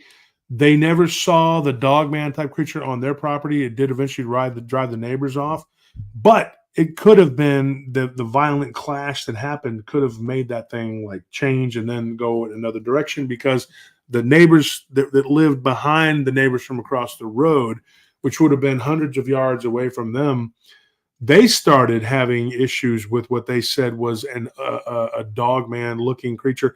They didn't call it a dogman, but something that what we would call a dogman. And one of them shot it. And not only did they shoot it, but they said they blew part of its shoulder off and its arm was hanging off of its body and they never saw it again. So here we have a story of something that Dogman, Bigfoot, which apparently could bleed. That they were bleeding. These were like flesh and blood beings, but there was all this weird paranormal activity going on. And when they were on that property across the way, those people were having massive problems with their marriage. They were having problems with everything you could possibly think of. Their son had accidentally he got in a bad accident. He was dared, so I guess maybe it's not an accident, but he was a stupid kid. He was 17, and he got his leg almost torn off. By the grace of God and a miracle and a lot of prayer and modern science, they were able to keep his leg. So he just walks with a limp now, but his leg almost got torn off in a motorcycle accident. Like I said, it wasn't really an accident because he tried to jump a ramp, which was... You do dumb shit when you're a teenager, right? I mean, like me, I did a lot of dumb shit back in the day, and I can't believe I'm not dead. And that was just last week. I mean, that was literally last week. So I mean, I'm still doing dumb shit. I'm kidding, folks. But no, seriously, we all do, man. We all were there. But she said that there was all this insanity going on across the road. My neighbors on both sides, my neighbors that we were close to next door. I'll call them the Martinezes. That's not their real name, but the Martinezes were having problems. The people across the hall, we'll call them the Clarks, across the way, whatever, the Clarks and the Martinezes were having all kinds of problems. And she's like, and it was bad. It was really bad. And there was this weird pig thing that was going around from all these different places that people were seeing. Other neighbors, like she had a group where they would do scrapbooking. And she said, we just wanted something to do, it was like extra piece, to do something, whatever. And so she's like, it was fun. It was a fun thing to do. And she's like, and one of my neighbors started talking about seeing this weird pig that was underneath their vehicle, and that it lifted up the car when it ran out from underneath it. And when it did, it looked almost like a person, like a dude. And they were like the pig looked like for a second that it was like a guy. When she's like, when she heard that, she had not been telling people about what had happened with them because this pig thing was so bizarre and so weird. So then he was like, she was like, these people are literally describing the same thing. So she spoke up and she said, look, so that's when she was brave enough to tell the neighbors on the other side what had happened. Hey, Jen, I guess you're not a child. I saw. So sorry about that. I didn't know when somebody came in the room, I didn't know if it was you or the child. You don't look like a child, but I'm saying I didn't know who it was. So she can't hear you yet. She's got to put her headphones in. Yeah, Okay. I just saw somebody come in and I was like, what was that? Hey, brother Josh. But I guess you know, the moral of the story is whenever you see a disappearing Indian come up and tell you not to build a house, you just don't.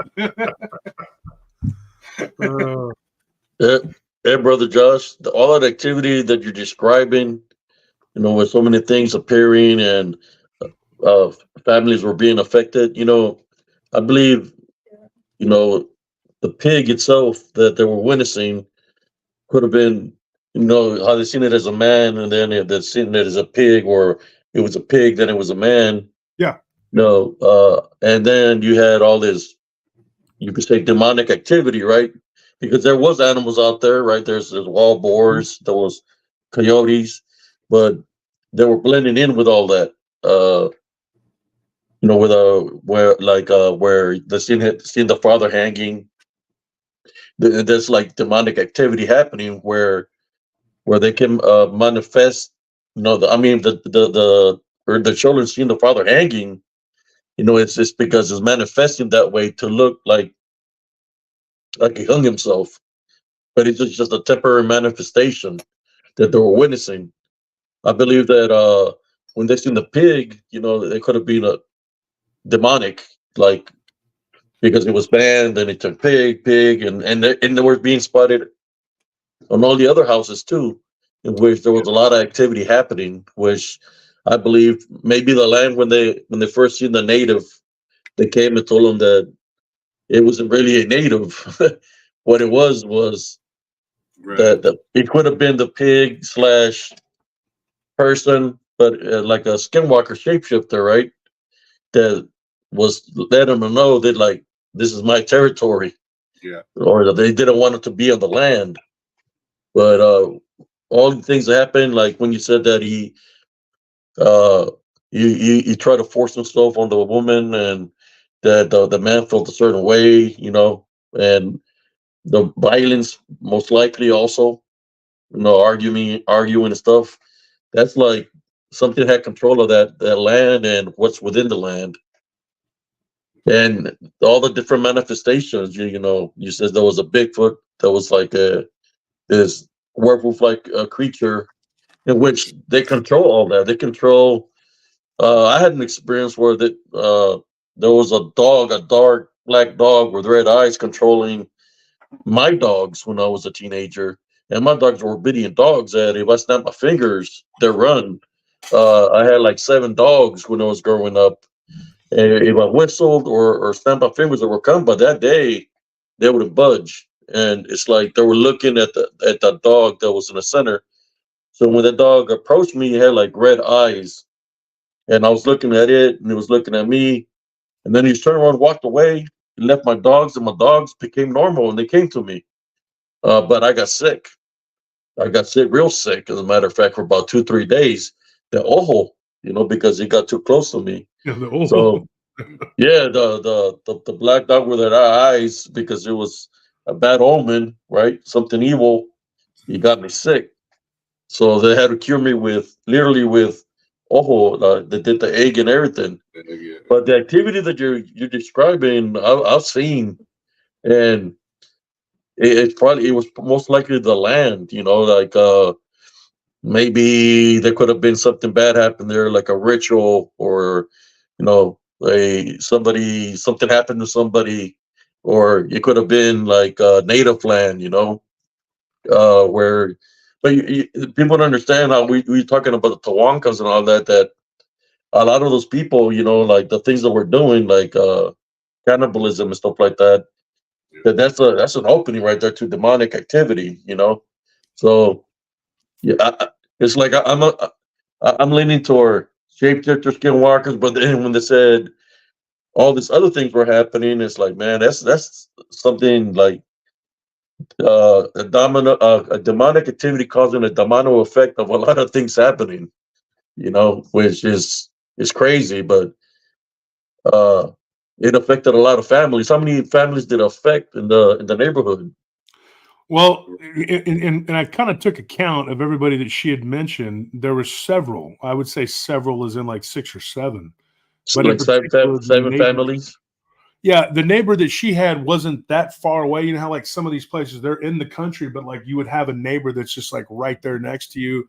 And then on the other side, they had a neighbor that was like, and then they had one across the way, which their house would have been, she said, a couple hundred yards away from them, or from the road. So they were kind of up the hill and back up in there. But that whole area, she said at that time, the people that were living there was in that little enclave where they were at, they were having all kinds of activity. And she said that crazy thing is like none of them live there now. Like everybody moved away. But I thought it was interesting too that this whole activity kind of like really took hold and began with a pig-like entity showing Mm. up. And then the next thing you know, there's all this other stuff that pops Yeah, off. it started getting stronger and stronger because of the fear factor.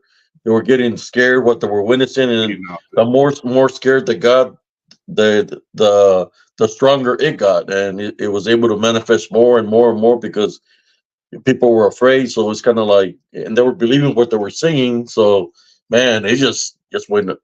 It had a party with them like a buffet. Yeah. I believe that story, man. I can relate to that. That's what I said.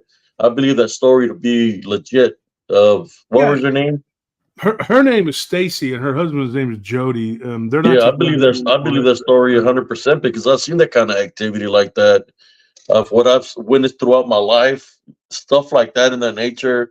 And it destroys people's marriages too. Like it took a toll on their marriage. She said that they never recovered from it. When they went their separate way, they moved into town. He ended up living in Bastrop, and then she ended up moving to the big town of Smithville, and then she ended up moving to Maynard. So I told her, I was like, you were like on the crappy town world tour, like you go from Garfield. That's the same thing that happened to my cousins, man. My cousins Bastrop's nice. I'd rather live in Bastrop than those other places.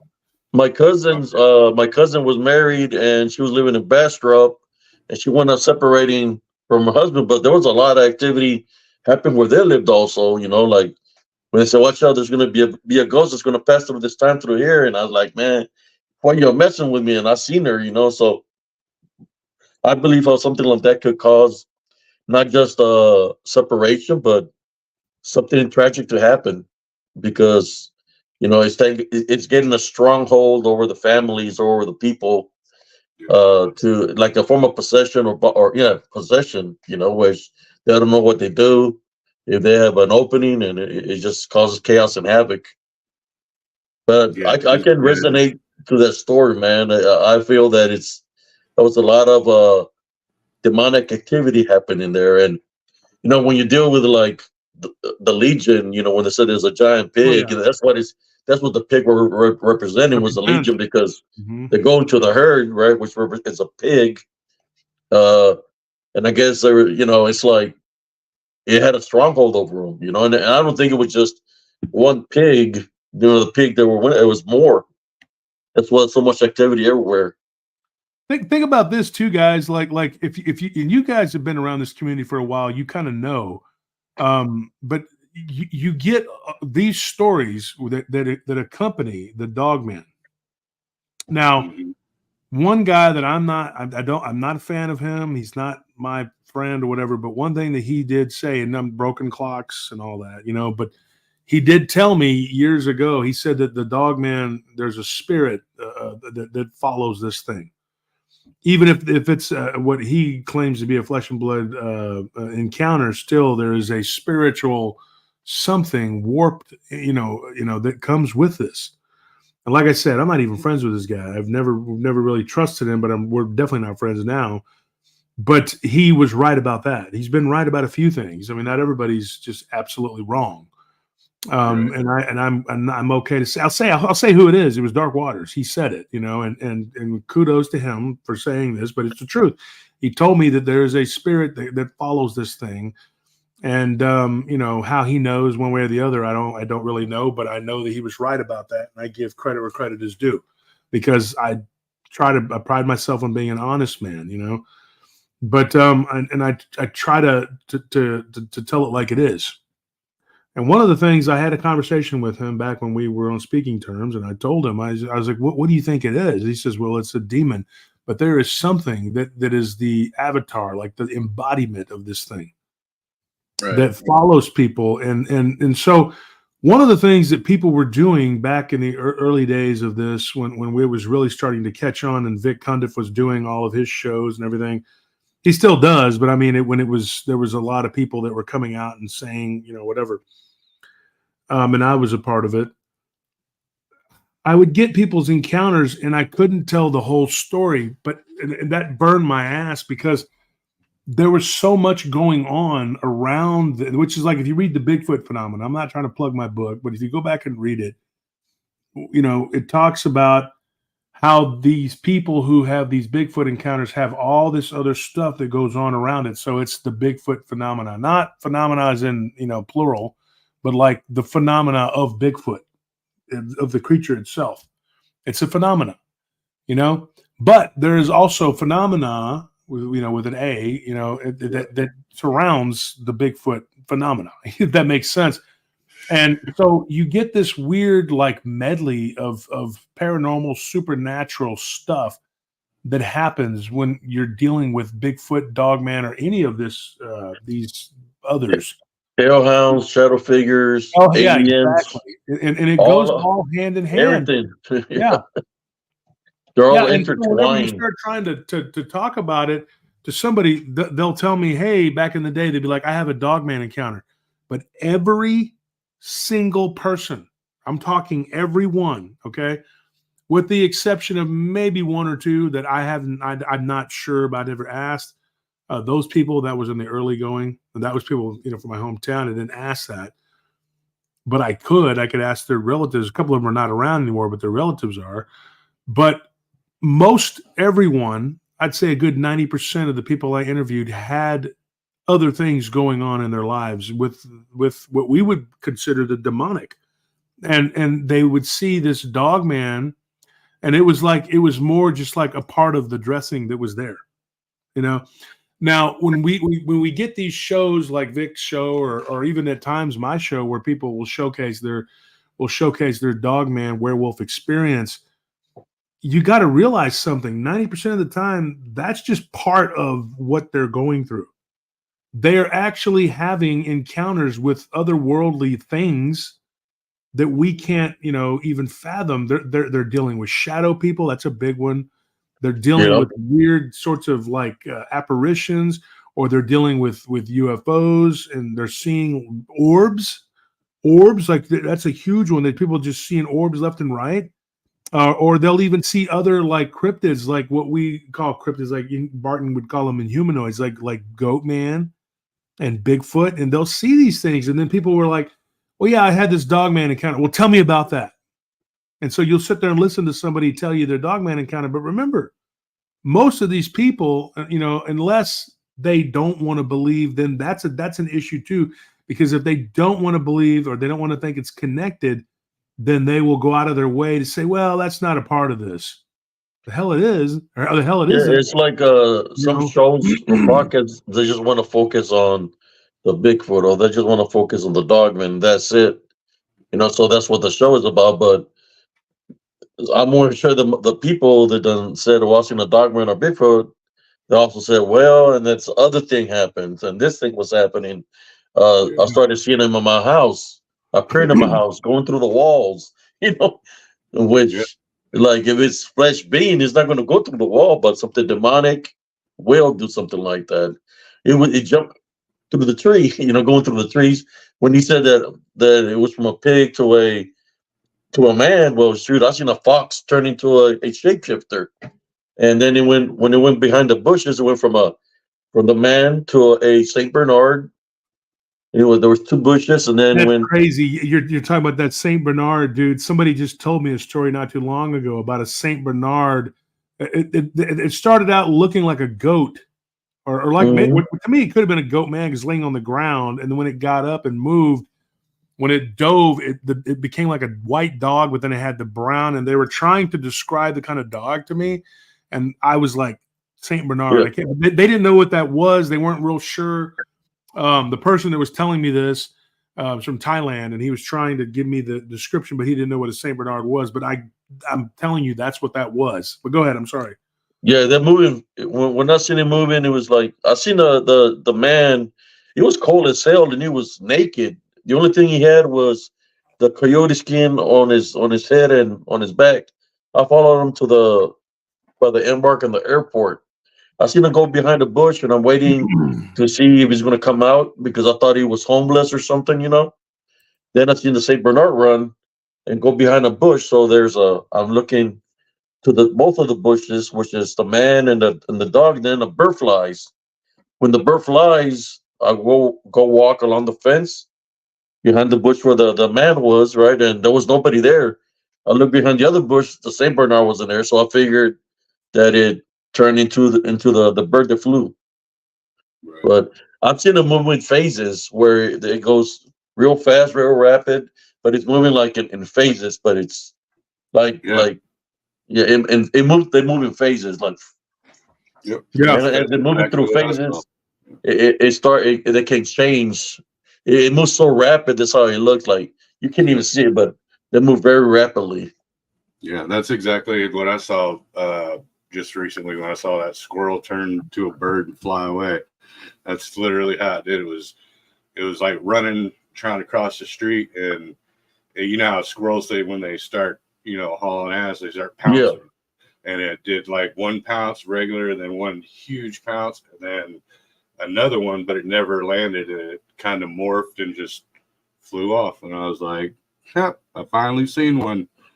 Great. But it's true about like what you were saying earlier about the energy thing, because like the only time I ever um had had an encounter in this house with a shadow person, it was kind of like a night terror / shadow person. And like you just think of it as the encounter, but what was actually going on in my life at the time was a lot of negativity between me and the girlfriend that I had at the time, a lot of fighting, a lot of turmoil. Just, I was like in a big depression came over me, like I just didn't want to do anything, it's just, which happens a lot because I'm lazy, but, but for real, like, there was just a very dark cloud over the whole thing. So, yeah. when I Because look back, when the demon when the demon activity is around, that's what they want. That's what they cause. They have control of the people, which is boyfriend, girlfriend, or husband and wife. Once they have control over them, then they start causing all chaos and havoc because they're not able to fight. If they don't know what they're dealing with, then how are they going to say, "I type under rebuke in Jesus Christ's name," or take authority over it, or bless their homes? So if they're just thinking something is real and they're believing it's something real, well, they're just giving it more power over them. So that's right, why, when they said that it turned from the pig to a man to a pig and it took off, or this in the Bigfoot it went away. So every time it was manifesting, it was for and it was in beastly form. It was for the fear factor and for them to believe that it was something real. So the more they believed it was something real, well, and it was demonic. It was taking more control, not just of the property, but inside the right, house where, I mean, golly, I would freak out if I would see somebody in my family hanging the way the children seen that, and that's fear, emotional. How should I say? It messes with the mind, yeah, and what there's a spiritual opening for them to get spiritually attacked, also. Which yeah, I believe that's what they were doing. They were trying to bond the whole family, man. It's just yeah. crazy. Yeah. No, it's true, man. And yeah, and it's like, because I'm a pretty spiritual individual, but she wasn't. And then eventually, the negativity got so bad, we just ended up splitting up. She left, and whatever that was, it went with her. Like, it didn't stick around my spot. Oh, that's good. You know, the whole energy in the house changed. You know, the kids weren't acting like little buttholes. You know, like, you know, everything was just kind of the mood just lightened up. You know, I was in a depression because I was still in love with her or whatever, but in the end, it lightened everything up. You know, so yeah, I believe in that wholeheartedly. You know, that it doesn't just attack you on a visual or encounter level, but also on a mental and emotional status. Yeah, because it's trying to your senses, right? Well, because you're believing in it. That's how they attack demons, through the tear ducts, which is the eyes. You know, they're hearing things, they're smelling things. You know, because he said that there was a part where there was something smelled very horrible. You know, that could have been like if something died, in which that's what they do. You know, we heard where the people say it smells like pestilence. It smells like rotten eggs. It smells Rotted like meat. blood, urine. That's pestilence, man. That's demonic. You know, I just I feel sorry for those people that what they were going through, and it was affecting a lot of people in the neighborhood, which most likely was the land. You know, something in that land happened. You know, or something. You know, if natives used to live there at one point in time, or there's maybe some graves or something that happened on like a ritual or something. It Yeah, left the maybe they're portal performing open, some dark magic. and dark magic, that activity was there. Uh, that's crazy, man. But I've witnessed things like that. For me to have the understanding, I was just hearing Brother Josh saying everything, and it's like making sense to me. Of what I believe it was. And I just like Brother Josh said that they were betting each other. Well, let's go look to see if it's dead out there. Yeah. What if it was just to lure them deeper into the woods? Yeah. And only God knows what would have happened. It would have gone into the woods Oh yeah. looking for answers. Like, let's see if Because we people run are into this. curious, man, and curiosity killed the cat. There you go. Yeah, That's it. exactly. I mean, it's funny. Rhonda Stars, he says, yes, if you have a ghost in the house, just ignore it. Like what the I wouldn't do that if I were you. Rhonda, it's something interesting too about that. I don't know if you guys notice here, Rhonda, I'm going to put you on the spot, but you have the Nazir. I don't know if anybody knows what that is. She's got that symbol. It's an eye. That's a Kurdish / Turkish symbol, and it basically is to ward off evil. That's what that is. That blue eye right there. It's kind of like a logo, like the Mexican, the Spanish one. Yeah, it's funny because when you're talking and you said Ojo earlier, I was like, that's funny. You mentioned Ojo, but that's what that is right there. Is the eye. Yeah, a lot of people the rock and roll, the devil horns thing, that's actually goes back to like Yiddish, and it's basically a ward off an evil eye. Yeah, it's actually supposed to be like a protection thing. You know, as far as the Yiddish culture is concerned, they do it. I learned that from Ronnie Van Dio. Yeah, it's funny because the symbol that Rhonda has as her little avatar or whatever, it's called the Nazar Banogu. There's a G in there, but it's like silent. It's a Turkish word. Nazar Banogu. I don't know. I've read about it, but Banahu. I've heard people say it too because it's very common. Like very common. I've done a lot of stories about Turkey, and because a lot of history, folks. If you want to read about the history of everything, read about the history of Turkey. And what I mean by that is that the where they're from was Asia Minor, right? It was called Asia Minor by the Greeks. The Boeotians and the Phoenicians, they had all settled in that region, and at many different times it had changed hands, but now it's all just called Turkey. At one time, it was part of the Ottoman Empire, which was a Turkish-led empire, but it wasn't completely Turkish because they had a bunch of different vassal states that fed into it. and Turkey proper was Istanbul, but it wasn't even all the way to the east. It was the map was kind of like this. Now it's like this, but it's really weird. The Nizar is known as the eye of protection, but the Yazidi culture of the Kurdish actually believe that it is the evil eye. So it's like the opposite of what they believe. The other Kurdish people believe that it is a protection eye, having lived around the Persians and the Turks, and so that is what that is. That is a protection, supposedly. But I challenge you to find a Turkish person who doesn't have one of those on their person at some point, either as a necklace or in their pocket. They're everywhere. I've been given a couple of them, and I got them somewhere. I don't know. I don't use them or whatever, but they were given to me by friends, and I've done a lot of work on that region. Technically not part of the Levant, but it is a very important region of the Middle East, and so a lot of history there, a lot of things that you could to talk about in that area. It's weird how symbolism does that a lot. For one culture, it means peace and good fortune, and for another, it's the exact opposite. It's like, well, it's also the eye. What's weird about that too is that the Yazidi believe in the peacock god, and that is the eye of the peacock feather, which is weird. But I'll take it. It's even, she says it's working for me. Well, if it works for you, it works for you, whatever. But one of the things that's weird about the peacock god is that it's actually Lucifer.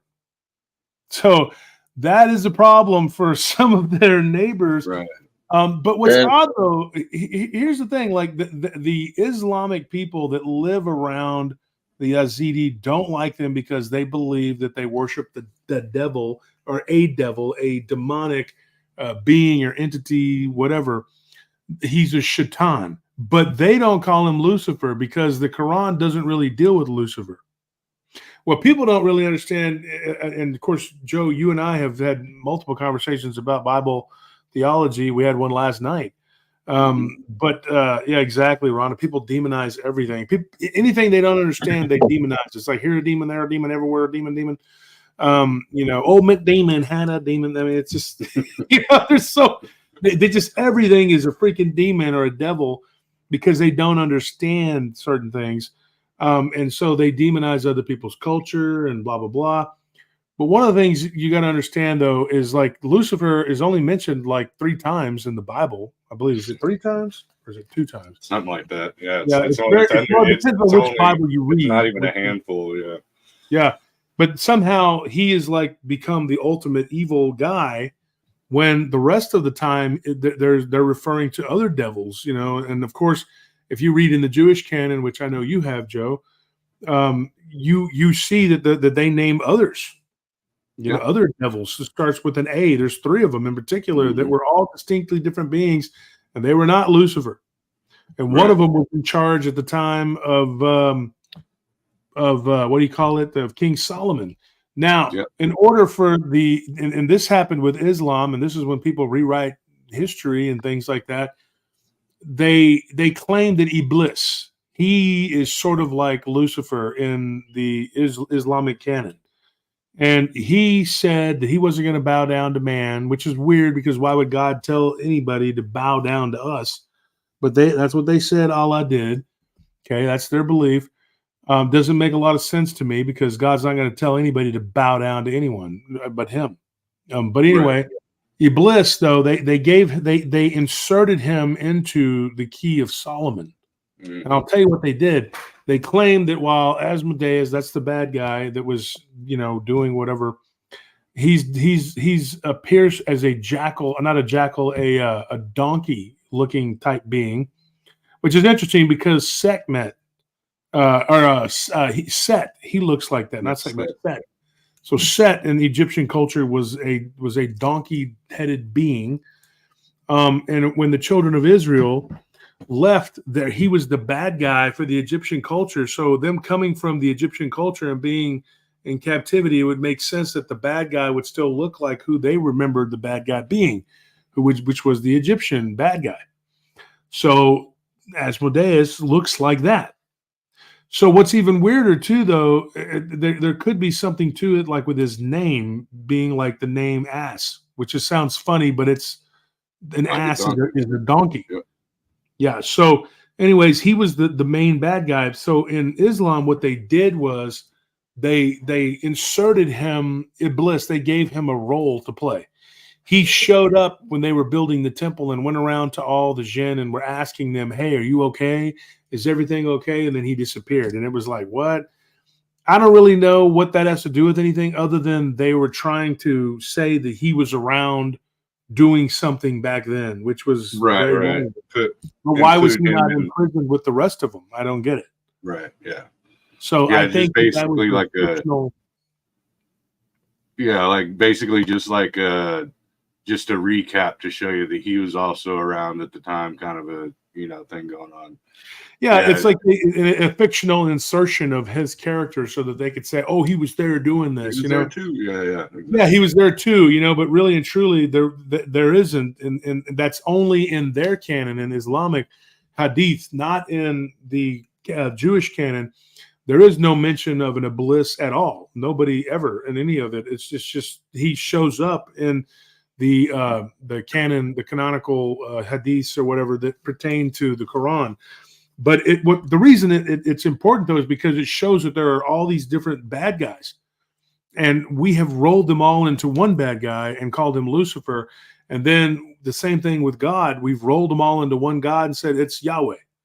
But in truth, you know as well as you explain to everybody what Yah and Way mean.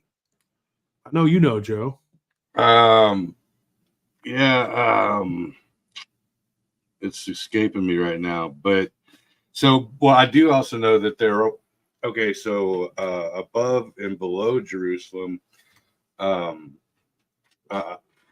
North were and actually south. tribes that worshipped Yah, and then in southern area there were tribes that worshipped Way. Yeah. So and then you meet it right in the middle, in that area, and then you got to combine the culturalism combination. Yeah. And so whenever you look at these different gods and in the Old Testament in particular, because we're missing a bunch of books of the Old Testament, and I've had rabbis even argue with me that they don't give any adherence to the Bible because their Old Testament, what's important to them in Right. their canon is not in our Bible.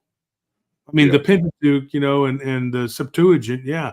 But you don't look at like the other, they're not there. So they're like, they'll even point out where the Bible jumps around, like this isn't correct as far as their Old Testament canon, because the Old Testament is just a series of books and different things that were kind of thrown together, and they said this is the Old Testament.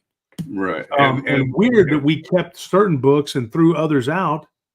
But that to make it all kind of fit, there was a lot of copying, pasting, and redacting that went on to make it be a monotheistic God. The only reason that the Jews that are from that left captivity have a monotheistic God, and I'll tell you the absolute truth, is because of Zoroastrianism was the main state religion of Iran, which was Persia, which was the last place where they were captives. They were originally taken in by the Assyrians and then the Hittites who took them to what would be modern-day Western Turkey. And then they were released by the Hittites as their empire crumbled, and the Babylonians inherited them when they destroyed the Hittites. And then the Babylonians were wiped out, or not wiped out, but taken down a notch by the Persians. And then, of course, they lived amongst the Persians for centuries. And this is, what ended up happening when they went back 600 BC. They were released by Cyrus, and then they created their history at that point. Now, at that point, it was all just a oral history. Yeah, but yeah, it's right there. It's pretty freaking blatant. In Old Testament, right off the bat, God created us in our he created us in our image, the Elohim. So the Elohim was, also it's known as the house of the elders. So it's saying right there, plural, right, on these gods' behalves. And then take the book of Job, and we've talked about this before too. When God calls upon Lucifer and says, "Where have you been?" and he says, But he have doesn't been say walking. Lucifer. Well, yeah, but you know what I mean, the Hasatan or the Shaitan. But it's we have been walking above and below the earth, you know. Mhm. So there's two gangs here, you know what I mean? Yeah, that's what it is. Yeah. They're two groups. Yeah. Yeah, there's two gangs, and that's the thing. People, and when you say these things, people lose their collective minds and they get so angry. And folks, I'm going to be honest with you. I told Joe about it last night. I had a breakdown last night. I just couldn't go on with Bonds and Brews last night. I felt bad, and I had gotten Chris Kramer on there, and I had to show up for a few minutes at least to say hi. I just wasn't doing good, and of course, Joe, both of you guys played a part in helping me out, lifting me up. Last night, your live, Abe gave me something to do and watch, and it was interesting to hear you guys, you and your cousin, talk. And Joe, you reached out to me, and we had a long talk, and you just said, "Hey, man, I'm here if you need to talk." And I did need somebody to talk to, and we did talk, and I appreciate you guys being friends. And so, you know, we talked, you know, and I told you, Joe, like, people are threatening me left and right because of what I'm saying in this community. Right. And I've had people telling me that I'm going to die. I'm going to be burning in hell. They're going to poke my eyes out. Not that they're going to do, but some demons are going to take my tongue and my eyes, and I'm going to burn in hell and wonder all this weird stuff they've been messaging me and telling me. And it's like, I'm sitting here going like, dude, for what, man? Because I'm trying to tell you the truth. That's what it is. Right. And so, They could be spiritually bonded, and they're threatening the demons in them, or threatening you in that manner because you're trying to do the good works and you're trying to awaken people spiritually. I mean, by even having me here, you know, those people probably try to say something bad to me, but I just ignore them. I just you see me on my live. I just ignored the people. I just continue to do the show, you know, to get the message out. Right. But I mean, And it's one sometimes that's thing- what we're supposed to do, is block the negativity and just keep on going forward. You know, can't But worry it's about what like- people are saying. Yeah, but it's one thing. Like if you're just pulling this out of your culo, you know what I'm saying? then that's one thing. But like we're literally using actual scripture. Like the scripture says it. What am I supposed to do? Just ignore exactly what it says and then move on about my merry way and not question the narrative because it's saying something that's different than the way most people believe. And sorry if I'm using that exact, you know, your own words that you say that you wholeheartedly believe in to go, hey, no, it says it right there. So why is it plural right there? You know, why is it plural right here? You know, why is this one called this one's called that? Why is this one want gold and virgins and women and blood sacrifice? Blood sacrifice, you know, like and then this one, you know, when Christ talks about, he's talking about how his Father is peace and love and, you know, and doesn't want to have anything to do with any of that stuff at all. So it's like, no, I'm not just pulling this out of thin air. It's not like I'm getting it out of the Satanic Bible or something like that. I'm getting it right off the same pages that you supposedly believe is doctrine and word of God, period. So how is that wrong? You know what I mean? Think people come at Josh because he's got the platform of PRT. You know, I wouldn't think I would ever be here, but I'm here. You know, people come up, try to divide us, or you know, make us argue or fight. We like, yes, you know, let bygones be bygones, whatever.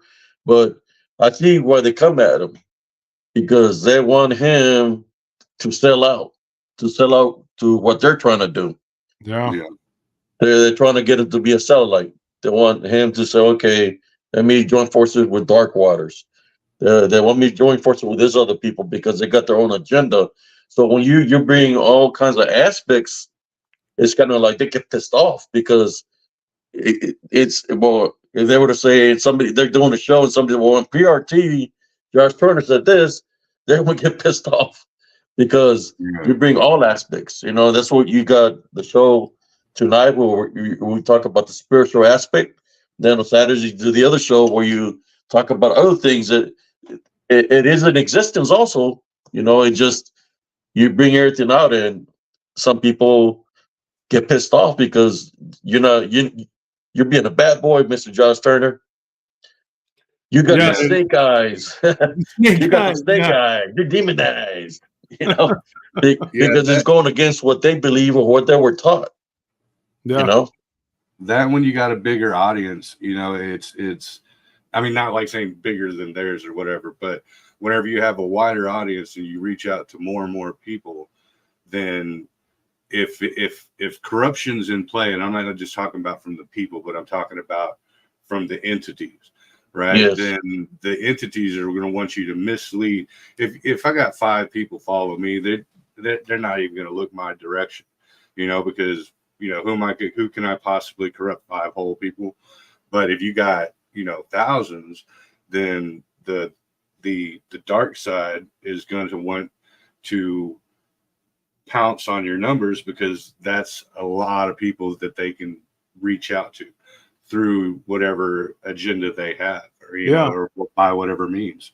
And what's You know what's what I mean? crazy is you guys, I'm not going to mention names, we're not doing that, but they've reached out to y'all, you know, on multiple occasions with Abe and you, Joe, and telling you, hey, you know, be on this side to do this, whatever. And to them, it's some kind of war or whatever. To me, it's just like they're just, you know, they're attacking.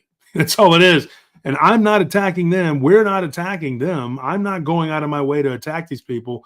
One of them, and I'm just gonna give him a message right now. You think that you're using us as a platform because we're reposting what you're saying. So you think that somehow you're tricking us into. I'm just gonna let you in a little secret. People are just seeing the crazy. That's all they're doing, because I'm not giving you a platform by reposting what you're saying. They're just able to go and look and see the crazy. That's all it is. There's one of them in particular. He thinks he's being cute. I hate to burst your bubble, but I had to go ahead and just say it because you're not helping your cause. You're just looking insane. I know people like that, Brother Josh, and that's my dad, you know, where he's reading scriptures. You know, what he did, he took my mother's life, right? Then he wants to pretend to people that he's a holy man, reading scriptures and says all the things that are going to happen to you. I'm like, hey, buddy, look yourself in the mirror. Look who's waiting for you. Look what you did, you know? Mm-hmm. So it's like if I try to pray for him, you know, like, let's pray, and you don't want to accept the prayer, you know, it's like, wait a moment. You're supposed to be about your goodness, then my prayer should be good because we're praying through Jesus Christ. But that's when you know when somebody is being infiltrated, when somebody's being bonded, and they don't even know what they're being bonded, because when they say scripture and write a big paragraph about something or of all kinds of stuff, they're beefing up the story, is because they're covering something. They're covering what they're really about. So all these things they talk about scripture and about this and that, it's a charade because of the works that they're doing afterwards. If you're good, you're not going to focus on negativity and continue to focus on negativity and mess with people. You're just going to say, you know what, that's not good. Let me go back to my love foundation. Let me praise the works of Jesus Christ. But no, let's go attack Mr. Turner. Let's go attack Mr. CS. You know, it's like, you know, that's not cool. That's not good. So to me, that's just a people pretending to be people that have faith in Jesus Christ, but they really don't because of the works that they do. And they continue. You see on my show, all fake profiles, people coming at me saying, it's like, yeah, Lee. I was like, yeah, I just keep on saying the story, you know. Anyways, but when I'm done with the show, all that's going to get deleted automatically, you know. Yeah, So, and no, I mean, like to be supposedly Christian good people, the way that they do, the way that they present themselves, they'll still jump into bed with the darkest elements and evil people who don't believe anything like them just because of their goal, which is to destroy us. And it's like they don't care. They don't care. They'll join forces with evil in every shape or form. One in particular, like he is friends with these two. I noticed this. I'm not going to mention names, but they are like, I'm not going to call them satanic, but they're not. They're not God-fearing people, let's put it that way. And I'm not gonna say I don't associate with them in any shape or form, but I noticed him like being friendly with them and always being around, like, and those people actually wear pentagrams and stuff and necklaces, and they have a show where they do all kinds of, and I'm going like, what the hell? Like, what is this? So you're not really practicing what you preach if you're willing to sit there and break bread with people who practice like that. And then you're claiming that you're this good person, and your whole goal is to, as he says, save people from my evil doctrines or whatever. But yet he's like completely on board with like these people who are basically into witchcraft. And I'm like, are you kidding me? And I've seen it. I've seen the screenshots of them, him in there, with those people. And they're not really people that are in this community, which is weird because like they're not people that a lot of people know in this community. They're not like big names or anything. But to me, it just smacks of they'll join forces with anybody. And then two of the other people he's joined forces with are devout atheists. That totally believe in no God. And they've admitted that on their shows, but yet they're friends with them and they'll be cool with them and they'll join forces and make, I would see a lot of that kind of stuff, Brother Josh, and when I first joined, when I brought into the crypto community, I was in a Bigfoot Christian site. It was called Bigfoot Christian something. Till somebody contacted me and they told me, look, man, this is not the place you want to be. He's like, what do you mean? So all the things you're seeing the verse and everything about the verses of the Bible is just a cover up, because the real them, they're a cult. I was warned by somebody. So when they told me that, and I seen how they started, every time I would talk about Jesus Christ, they would come at me in a certain way. So, well, you know what? Let me leave this group. And I left. And it's like, that's when you have to be careful that some of these people that are in the cryptid community, paranormal community, they could be talking about Jesus Christ and stuff like that, but they're affiliated in something else. They don't care. Yeah, I've noticed that about these people. They don't care, man. And the guy from Oklahoma, like he is like, dude, he doesn't give a crap. He will join forces with anyone who will fight me to go against because that's what he's about, brother. He's not, the verses is just memorized, but when you memorize something and then within 2-3 seconds you're talking negative about somebody, well, you're not a godly person right there by itself, so it's like, I know what he's about. And what they're about, well, right now they're in the 7x fold stage where they messed with people and he came right back at them. They're going through a lot right now, but that's all I know. They're going through a lot, and I just leave it at that because, when you do somebody dirty, the Heavenly Father intervenes, certain things happen in that nature. So I just leave it at that about Oklahoma. That I didn't have to do no sign a waiver or let's do what is it called? Here in the state of Texas, mutual combat. I didn't have to do nothing like that because the Heavenly Father has taken care of it. And I think that what we're facing too, what's going on right now in this world, and just this is a microcosm of it, is spiritual warfare. Yes, spiritual warfare. It is absolutely. Last night I was hit with spiritual warfare, and I was drained. I'm tired, and so I woke up today, and I just made a commitment to myself. I refreshed myself, and I couldn't sleep. I had insomnia. I was up until 11:30 this morning, and you know what I did? I just went into overdrive and did a bunch of work. I just got a bunch of work done, man. That's what I did. I was in that weird in-between state where you can't really get things done because you're too tired, but you can't sleep because you're so I just pushed myself to get things done, and I did it deliriously. And then I went to bed and I just released all of the negative, everything, and woke up feeling refreshed and good. Took my cold shower, got going, and after the live, I'm going to go and hit the weights, do what I got to do, and live my life the way I'm supposed to live, and I'm going to say my prayers. I'm going to do what I do, and it's I don't care what these people do. They're going to say what they're going to say. When they try to say something negative to you, or they're going to do this or that, ignore that, man. Deflect it back to them. Give it back to the sender. Don't accept that negativity or let it stir in your head because They said they're going to do this to you or this to you. Man, I've had people say a lot of things to me, and I was like, you can try to do whatever you want to do to me, but I know that Jesus Christ protects me, and we'll see what happens. You know, if you're going to do it, just remember, I'm not accepting the negativity. Man, I've had people tell me when I live in Killeen, Texas, they're like, I give a quick story.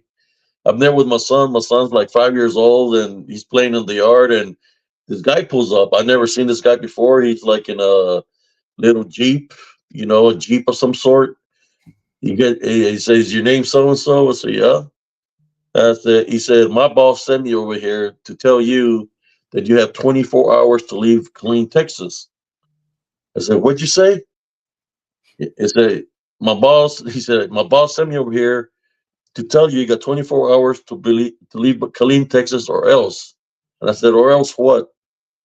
Or else I got to do what I have to do. I said, what do you mean you got to do what you have to do? I didn't even know who you are. I don't even know who your boss is. Well, I can't say his name, but you got 24 hours to leave. And say, you see that boy right here? That's my son. So I went around the vehicle. I got in his vehicle, opened the door, and closed the door. And he's looking at me. And I told him, look, I want you to do me a favor. I told him, I want you to breathe in and breathe out. Breathe in and breathe out a couple of times. And he's like, what do you want me to do that? I said, because after you breathe in and breathe out, me and you, so you're saying your boss sent you, and if I don't leave, that you're going to do something. So how about this? I'm not leaving nowhere, and we're going to go right now to go to a certain location to handle business. But I know that I will be back for my son.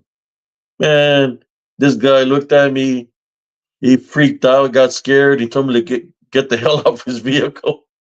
I got off and he peeled out, all scared, man. You know, it's like, because I wasn't accepting the negativity. You know, he's literally telling me if I don't leave town that he's gonna take me out, do something bad to me, you know. That's one thing I've never done is if somebody comes in a negative way, I stick to who I am as a person, to my foundation, because I know that through Jesus Christ, I can overcome anything. So when people try to come at you in a negative way, say bad things to you, it's because they're trying to get into your head. You know, if they can get into your head, they can affect you. But who affects you the hardest way when somebody comes at you that way? Because they can be used as a vessel to come up against you. The unseen forces, that's when they attack, because you're allowing that to affect you. That's why we're supposed to pray every day. You know, pray. We could say, if there's any unclean energies here, leave out of my house, leave my foundation, and you maintain your love foundation daily. That's why I don't focus on people when they come in a negative way. If that's how they want to be, or they might have a spiritual opening, I just, you know, ignore them and just deflect that negativity. I keep on doing what I do, you know. That's been all my life like that, you know. When somebody's trying to Yeah, stop you from being you, you know. yeah. And then on the negative aspect, when people talk negative, I'm like, I'm the freaking poster child for that. You know? like, look at me, man. Like, I don't know if any of y'all ever see me at Josh's convention or whatever. Dude, I wear white contacts. You know, I have a grill with fangs in it. You know, like, but and then people instantly they're like, oh, Yeah, you wear white you know, contacts and fangs, and you're saying everybody's seeing yeah. demons everywhere. Oh, but shoot, well, you dress like one, man. Yeah, dude, yeah, and they're like, oh, you know, and it's been like that my whole life. I've been like literally kicked out of churches and stuff because they're like, oh, you know, you're bad news. You must be, you know. I remember when I was in my early 20s, late teens, early 20s, I used to always wear a Star of David. And just because of my long hair, I used to wear a trench coat, and well, I still do, but you know, my tattoos and stuff, like they would instantly go for it, think it's a pentagram because they're uneducated. They don't know the difference between, but they would instantly look at me like I'm a devil worshiper, like I have, no kind of godly religious background, and they have no clue who I am. They're just judging, by what they see and how they perceive me.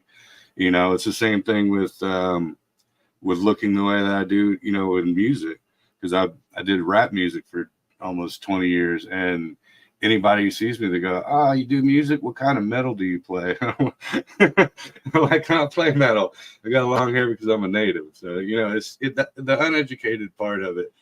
People assume way too much about other people just by what little spoonful. Anybody can take a screenshot of anybody from a video and make them look like they're demonic or they have snake eyes, Right. Anybody can do that. Yeah, I mean, look at the picture that was posted of me and my eyes supposedly becoming demonic because I heard scripture and I was like, "Ooh, yeah."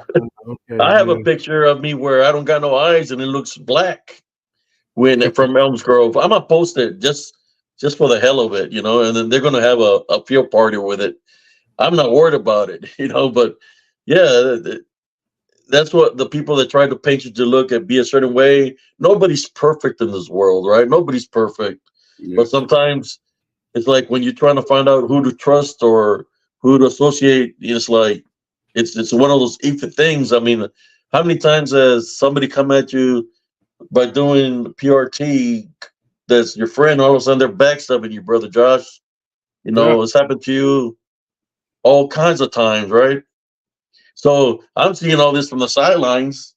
I'm like, man, so who don't want to associate? I don't want, but it's like people come at you because of the works that they do. When you got the viewers, and some of these people that are supposedly doing cryptid work, their true nature is something else because they worship other things. I mean, I think there's one that's a swamp voodoo guy. It's a voodoo. Yeah. You got the Oklahoma banjo cult. Shit, man, and I can keep on going. Oh my gosh, the banjo cult. I think it was the best. The description I heard was from Mike Bluler from Red Creek Mafia, who said that when the late Kerry Arnold, who I had one conversation with him, same thing. I mean, he was the guy that would tell you. He's like, "Look, there's gangs in this shit." Okay, I'm not joking. He told Mike that, and Bluler couldn't believe what he was hearing. And I said, "Yes, dude, he's right. There's gangs." And when I first got into this, I thought, I'm going to be friends with everybody. I'm going to work with everybody. It's going to be awesome. I'm going to bring the people together. We're going to talk about the paranormal and the cryptids and all that.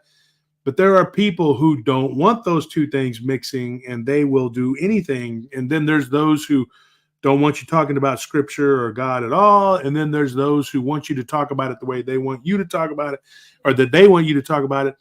And so you have all of these different, this big, I just call it a soup. It's just a big soup of malevolence.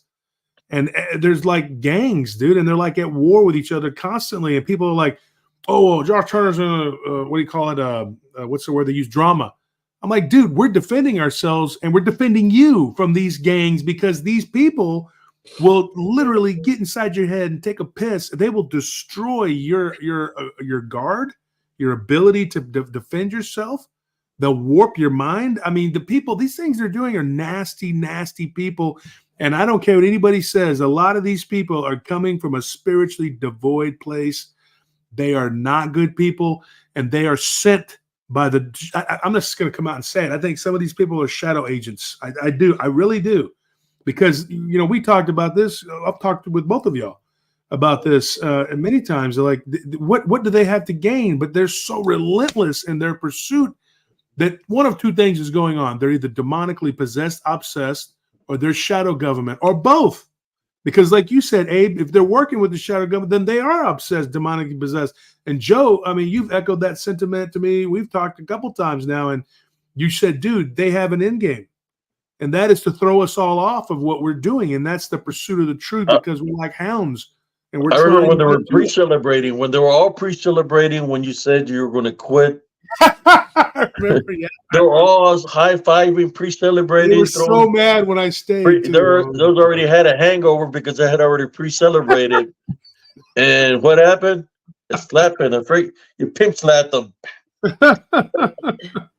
Yeah, man. I actually, this is kind of a funny story, but I was, I mentioned I did music. I was actually going to write this a song called "Gangster Is a Way of Life," and it ain't what you think. Like at first off, you think, oh, he's going to be talking about gays, but no, I worked for a multi-billion-dollar kind of huge company. Not going to say its name. Manufacturing company. I worked for one of the buildings in Austin, or one of the plants in Austin, and I'd go to lunch every day, and I'd see these and not to be insulting, but these old ass women, right, in the cafeteria, and it was no BS. It was like jail or prison or something. Like all the old Shoal Creek ladies kicking it in one spot, all the all the old Korean ladies kicking it in one spot, like they had their tables, and I was like, it just blew my mind. I was like, holy crap, dude! Like it even affects, and they're all, this bunch doesn't like this bunch from this line, and and they're just like, oh, them over there, they're talking crap, and like the kickers kicking it with the kickers, and I was like, dude, it's just it's mind blowing. Yeah. Another thing, it could be original, because how I was telling you about when you're in the military, there's people that come from all different places, right? And it could be original thing, that. Like what we would talk about is the things that happen in this area. People that are like towards Kentucky, Michigan, they talk about what's going on in the area. So when they hear what we have to say, what's happening here, they're like, they're not believing what you're saying, but they want us to believe what's happening over there. So that's how it becomes kind of like one of the things where it's going back and forth. I mean, if we can unite together, and I say, okay, I respect what you do as a cryptid person or a hunter or an investigator. It's I respect you, Brother Abe, as a spiritual person. Now let's stop the bullshit, excuse my French, and let's work together to come up with a conclusion of what we're dealing with. That's what needs to happen, for those that are in or want to be in. But then you have to worry about, like, okay, are they being sincere? Are they going to work? Or what, like, they're really not who they say they are? And when people are in the woods, we know in the woods what happens in the woods. Who does work in the woods? Cults. So you have to be very careful. That's all I can say. Yeah. A lot of activity like that. I remember back home where I come from, I used to jog at night, running down because I was in track. And as I was running through this location, I would run through the dirt roads at night. I wasn't afraid of the dark. And I seen a bunch of cars, and I seen a fire, and there's some people around the fire. There were some people who were dressed in red, and there were some people that were dressed in black. There was like witches and warlocks having some kind of meeting, or I don't know what it was. Dude, a freaking lot, man. My brother ran into that in Michigan. Yeah, and him and his friend were walking, and they had to. They went through this train tunnel. I don't know if my brother's in the chat or not, but if I'm telling the story correctly, they went to like a train tunnel, and they came out the other side, and it was right outside of Detroit, and they went into this open field, kind of like where it was like a runoff drainage area, and there were all these vehicles in a semicircle, and they turned their lights on, and a couple of them got out of their vehicles, and they were wearing like black robes, and so my brother was like, he made kind of a joke about it. He was like, "Oh, look, a gang of judges," because they weren't black robes. Yeah. He just took off running. Him and his friend ran back. Him and his friend John, who I met. John's actually a really cool guy. He passed away a couple years ago. He became an alcoholic, but he had a lot of crazy. Maybe that's a connection, brother, that these people have that are joining to come up against you, or anybody that talks about Jesus Christ. Is that the affiliation they have is dealing with what they practice, which is not truly the believe in Jesus Christ, but what they practice, part of a cult. So okay, we're all believing the same thing, demons. I'm just Voodoo. shocked. You got the voodoo guys, you got the Santanistas, the Santa Muerte. What else? Voodoo from Louisiana, Let's all Okay, yeah. combine Beta, beta. together and Voodoo. let's work a plan to come against the brother Josh, you know. And I think that's what's happening. It's not about the name of their podcast, it's about what they believe in.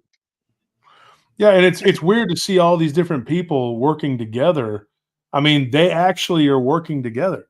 Yeah. And I guess that's a good thing to get people to bring people together. Yeah, but they're doing it for the wrong reason, because you have this group of fundamentalists, supposedly fundamentalist Christians. You have people who are into witchcraft, and you have people who are atheists, and they're all working together to Yeah. destroy me. And it's like, wow.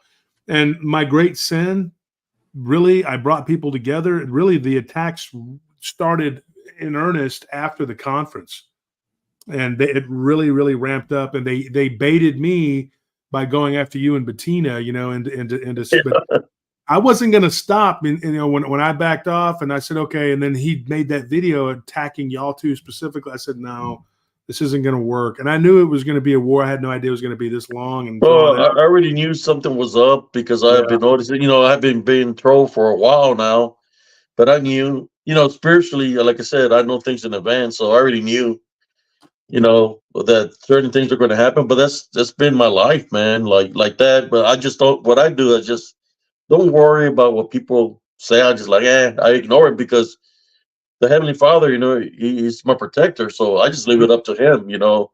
I did go out of character because I really wanted to handle business, but it's like, hey, you know what? I'm just going to leave it up to God. So, you know, it's funny because one of them I talked to later on when we were trying to broker some peace there, you know, and it didn't hold with that particular person. But he said, "Don't you feel stupid cutting for Bettina and Abe?" And I said, "No."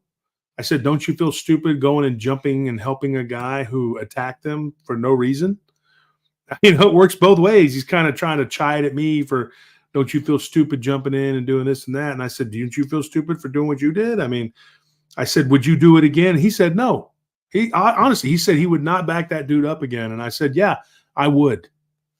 That's the difference between me and him. And I would, and not toot my own horn, but I would do that again and again and again, because I'm not going to let people attack my friends. And if it means that, even if everything gets torn down and I get drug off in chains, who cares? well, look at the situation of that dude that talked bad about me and Sister Bettina. Look at his situation; it's pretty bad right now over there. Yeah, You know, he's bad. He's going through a lot of stuff, and you know what? I would tell him. I said, "Look, please leave me alone." I messaged him. Look, leave me alone. You leave me alone, and I won't say nothing to you. Just leave me alone and let me do my works. Said, don't comment on my spiritual and cryptid encounters. Just leave me alone. You know, I won't say nothing about you or what you're going through. Same day, he commented on my spiritual and cryptid encounter. So now I extended an olive branch to the guy. Stop, man. And he's even like ratted out the other ones for their practice in witchcraft. He literally told me and Bettina on the phone that, you know, and then I wasn't going to say anything, but he's been throwing wrenches left and right at us. So, you know, I'm going to be honest. He ratted out the others for doing witchcraft and trying to get him to go out into the woods to do it. Yeah. So he was talking about the other ones, and he mentioned them by name, exactly who they were and what they were doing and how they did it and everything.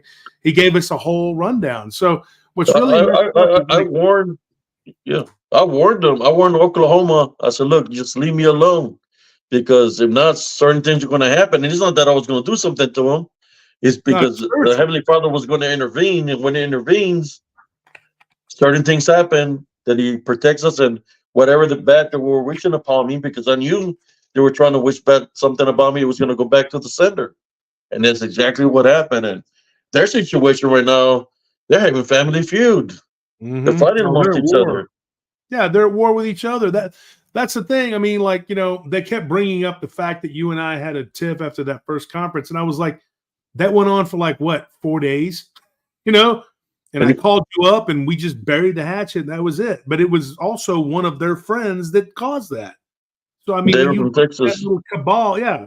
If you look at that little cabal, they've been at this together for a long time. But he showed up at the conference. He was there at the conference. Did. And we were not mean or ugly to him, dude. You know, and you know what they do, they'll eventually turn on each other and they'll eat each other because they can't. Once they have no one else to fight, they do it to each other. You know, Yeah, and they and I always had thought already told him Barnabas look, could. And I that told we Barnabas wasn't we're not gonna friends. fight because of these people. You know. Yeah, I had told him we wasn't friends because I knew he was the one that was instigating everything. So he tried to come up in front of me and look at me, but I just ignored him Yeah, he because, don't like uh, Bettina either. That's another one too. yeah, But because I told him that I didn't want to do nothing with him as friends because I seen what he was doing. So that was it, you know. I don't want to do with something that's somebody that's trying to cause problems, you know, and division or like an instigator. I've dealt with instigators when I was growing up, you know, when I was a kid that they're trying to make me fight other people. It's like, man, I don't need that in my life, you know. So I just let here's that the up to thing, you God. know, we're gonna say this, and I'm gonna leave it at this, and you know, and just so you guys know, it's not a big part of our lives anymore.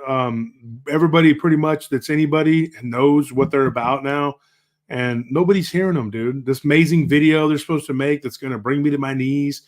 A lot better people have tried to bring me to my knees. It's not going to happen.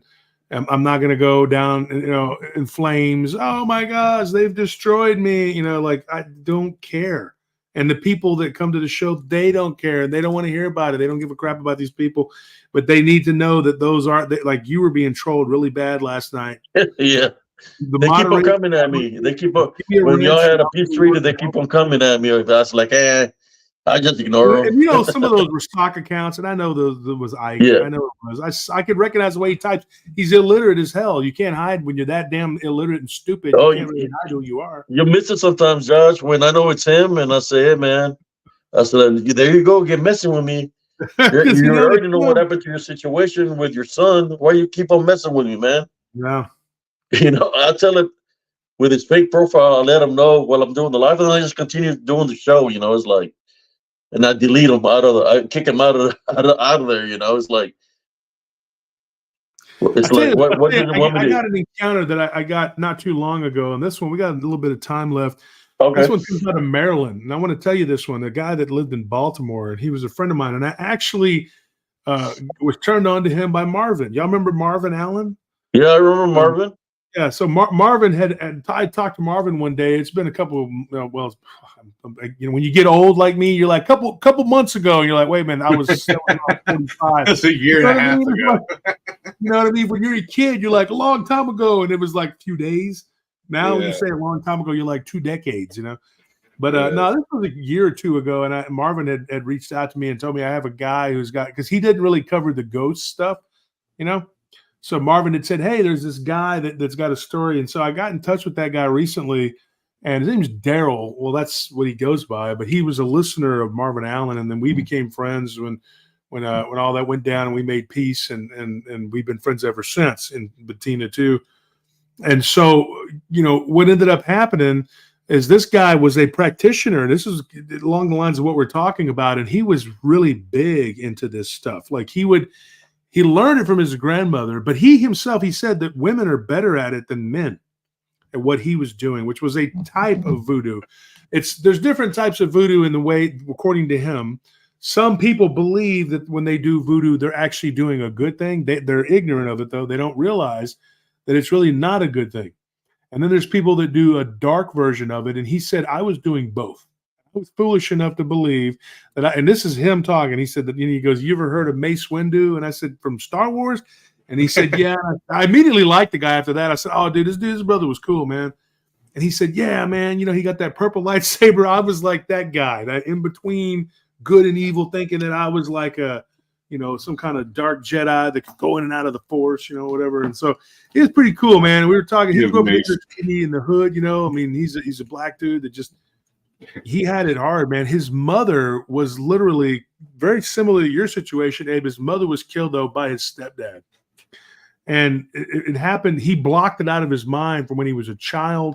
And what happened to Daryl was him and his siblings witnessed this. They watched this man, who they called dad because he had been their dad since he was 2. He didn't know any other dad, take his mother's life. But it was a conflict in him because his mother was going at them with a knife because she was high. And so he got stabbed multiple times trying to stop her. And eventually he got her from behind and he choked her and she didn't wake up. So this horrific thing happened. He goes, I was 14 years old. He's like, I was literally riding my bike for football practice, living in inner city Baltimore, which is where Marvin's from. And he was riding his bike, and he said, dude, he's like, it hits me like a ton of bricks. The memory of that as a child, he was like, I think 9 or something, or 8 years old. He said, I was 8 going on 9. He's like, and it hit me like a ton of bricks. He goes, I jumped off my bike and I was just like grabbing my head. And he was like, I just was like, oh my gosh. Oh my God. So just all of the memory came back to him, and he just sat in a ditch and he cried. And he didn't know what to do, man. You know, and this guy, he's in his late 30s now, but he was like, dude, this was a horrific thing that happened to him. And so what he was telling me, he says, dude, you know, as I got older, I wanted to be able to control things because I couldn't control my childhood or my destiny. I ended up in foster care and with bad people. You know, and from the things he was telling me, which I've heard this before, and I said it the other day on the show, it's like Lemony Snicket's, dude. You know, some of these kids, what they go through, they just go from one bad thing to another, to another, to another. And so he was going through all these, him and his siblings were split up. So he got involved with an aunt of his that he lived with as a child who taught him voodoo. And he started using it, and he said, dude, it started to work. He's like, there was a girl that I liked at school. The first time I did a full-on love spell, he said he was 15, and he said that it was the year after I had it all come into my mind that I remembered what had happened, you know. And so he said that it worked, and so I started using it on my enemies. He goes, I wanted to get a better position in football I wanted to be the starting safety. So he goes, I wished bad on this other kid, and I concentrated on it. I did this spell. And he broke his leg in the first game. Yeah. And he said, so he goes, I was getting all of this power from this darkness. He goes, and then I started just moving away from the good side of it. He goes, I thought it was boring and ridiculous. And if somebody came to me asking me for something like a good thing, you know, or whatever, he's like, I would tell them, go somewhere else.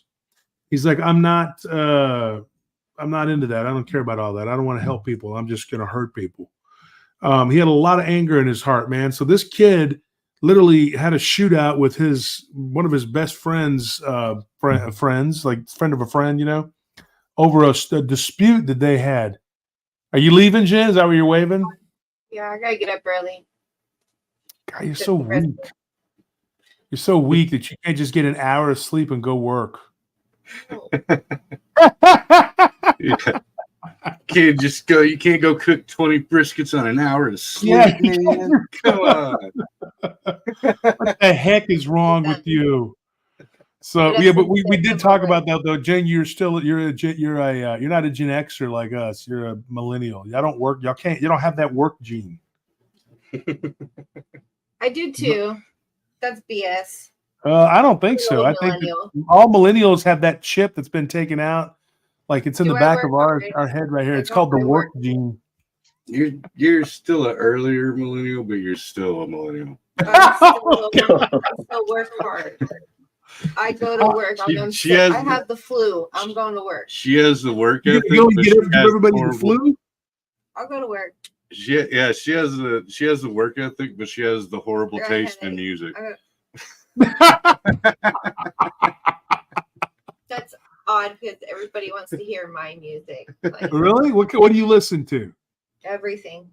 Oh, that's what they always say. They always say everything. That's a cop out. You got to say what you listen to country music. Well, country music now is just city people pretending to speak with a country accent. That's all it is. Yeah, like I went to the HEB and I got a brisket. Oh, I had to pee. You're like this is make up words. You don't even know what are you talking about. I mean, it doesn't even. Awful. Yeah, it's awful, dude. And then sometimes they'll throw in a few other little words, you know, like it's. Like I would always fall asleep on country music. When I was in the Army, my friends were from like North Carolina. Hey, let's go to the country bar. They're out there dancing around, two-stepping. I'm over there going like this. Dozing off because I know that music just makes me sleepy for some reason.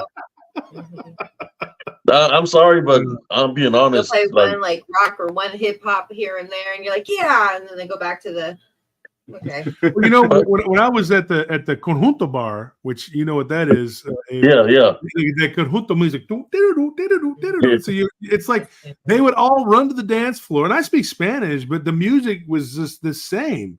The lyrics were a little bit different, but it was like they'd go on the dance floor and they'd spin around, and then they would leave the dance floor when the next song came on, and I'm like, what's the difference? This song sounds exactly like the song before, yet you're all leaving the dance floor. And then the next song comes on, they all run out there, you know.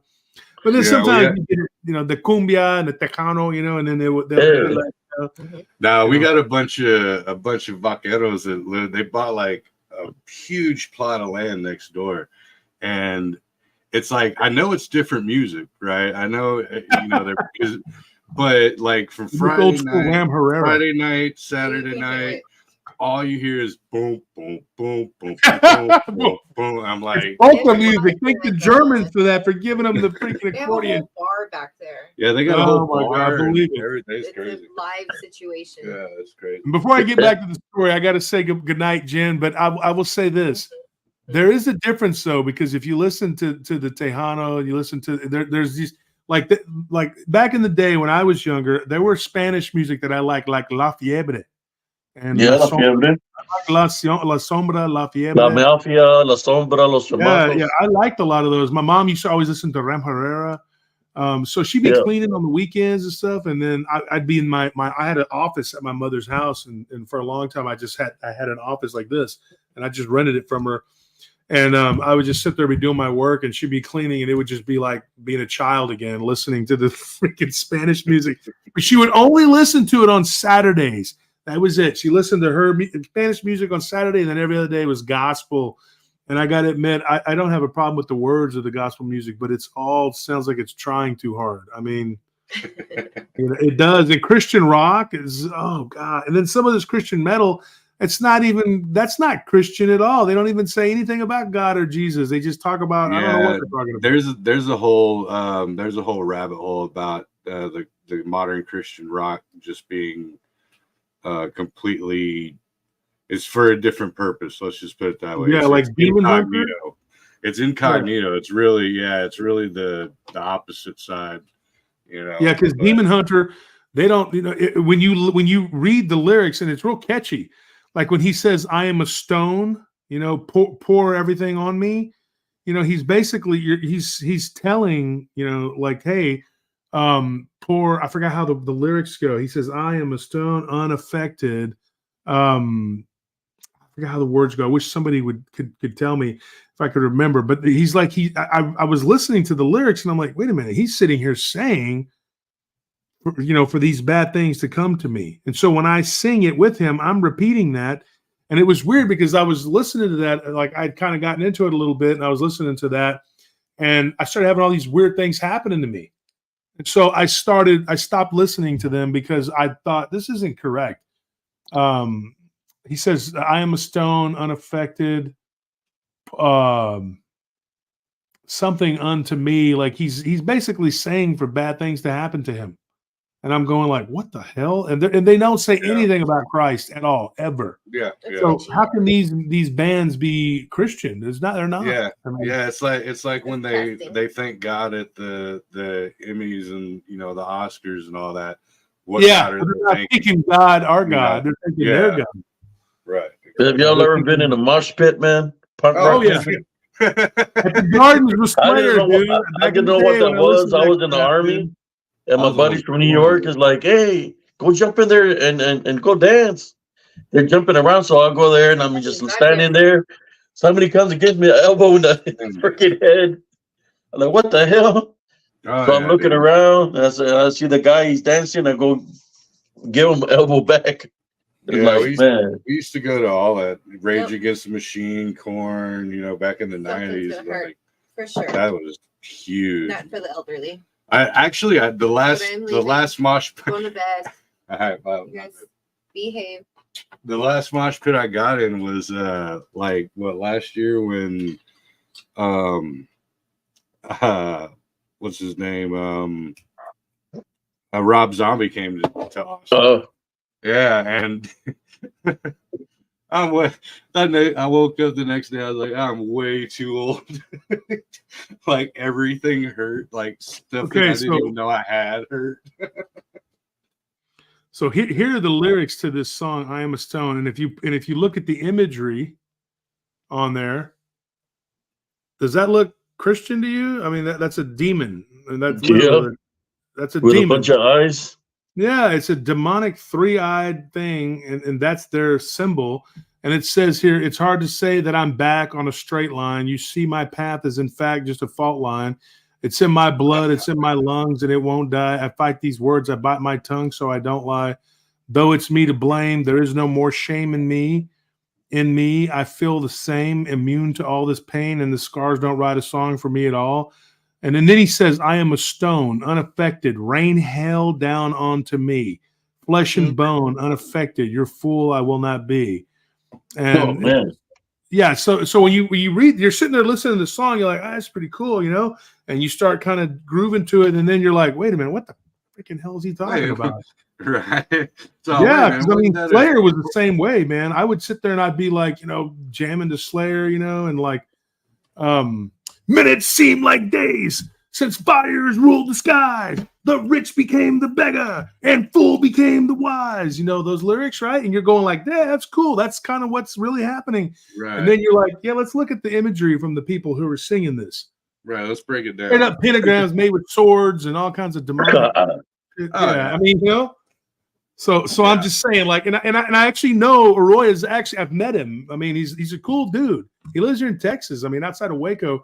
What's crazy though, I mean, like, we're not like best friends or anything. I met him briefly, but the thing is, when you listen to the lyrics though, I mean, you obviously it tells the tale, but there's not a lot of difference between Demon Hunter and Slayer, except Slayer comes out and just makes no bones about it. Yeah, they're writing songs about Jeffrey Dahmer and Ed Gein, and these guys are kind of ambiguous, Yeah, they're not hiding nothing. They're like, yeah, that's exactly what we're talking about. And Shade Viking knows the song "Skeletons of Society." I like that song because and that song is really no worse than that one there, where it's telling, hey, rain hail down onto me. When you're singing those lyrics, you're saying this. That song that I just was singing, "Skeletons of Society," it's actually about like the world collapses. It's Mad Max, and it's literally just like what happens and how everything gets turned upside down and backwards because of a nuclear holocaust. So it's like, then it says, that's why he says, minutes seem like days since fires ruled the skies, and rich became the beggar and fool became the wise. And he says, memories burning in my brain, burning from the acid rain of pain, something like that. Anyway, and then there's these other songs they got about Ed Gein. And you're sitting there when I was a teenager and I was like, oh, that song's badass, dead skin mask. And then the woman's like, yeah, like screaming, and you're laughing. You think it's funny and cute and goofy. Then you get older and you realize it's a woman being murdered by a serial killer. And you're like, oh. Yeah. Then you learn it's like that shit's not, Yeah, no, dude. Yeah. Now 86 makes a good point about the Nine Inch Nails lyrics. Like you listen, when you actually break a bunch of Nine Inch Nails down, and don't get me wrong, like I've seen them live and I was a Nine Inch Nails fan for a long time, but yeah, when you actually break it down, there's some pretty morbid stuff in there, man. Absolutely. That's part of the deal of the music. Some of those people, man, they made pacts, make deals. I remember some of my family members, like my uncles, where they came down from Colorado and they were trying to tell my parents or the elders, the older, I was a kid, where there were musicians, and they say, hey, I know a way to get famous, and kind of like those guys, and it's dealing with that, where they will make some kind of deal of some sort to become famous. Yeah, that goes all the way back to Robert Johnson, Oh, I want to write a book about that, man. Robert Johnson and the Crossroads, the 27 Club, and how it pays more for these record labels to have these people die because their music shoots way up, and the money that they get from it is way more once they die. Right, and that's the only music that's ever going to come out from them. So it's harbored. You know what I mean? I think Tupac was killed, and I don't give a shit what they say. I hope that what's his name gets what's coming to him. You know, Cocoa Puff, shithead. He took Tupac from us. You know, Yeah. I mean, I might sound like a broken record. But I really see, like Tupac. Yeah, But I mean, we you know, like us '90s cats, like we you know, we knew that back. we in the knew day. he did Like, that, yeah. said And that Suge we- Knight was in on it because how you going to Yeah. riddle that car with bullets and Suge Knight barely gets hit? Come on now. Right? Yeah. I No, mean, we've been preaching that since since it happened, and yeah, it's and now everyone's like, what? No Yeah. way. It's like, What's funny is like the day that Suge Knight got punched out, I was down the street in Los Angeles, and then the Really? day that the night that Tupac got shot, I was actually in Las Vegas. That's So it was crazy. All these people were running and stuff, and I was like, "What the hell's going on?" Because I was doing security, and it was weird. I was like, "Why the hell is everybody running around?" And then when I found out what happened, I was pissed because I immediately knew what it was and what it was about.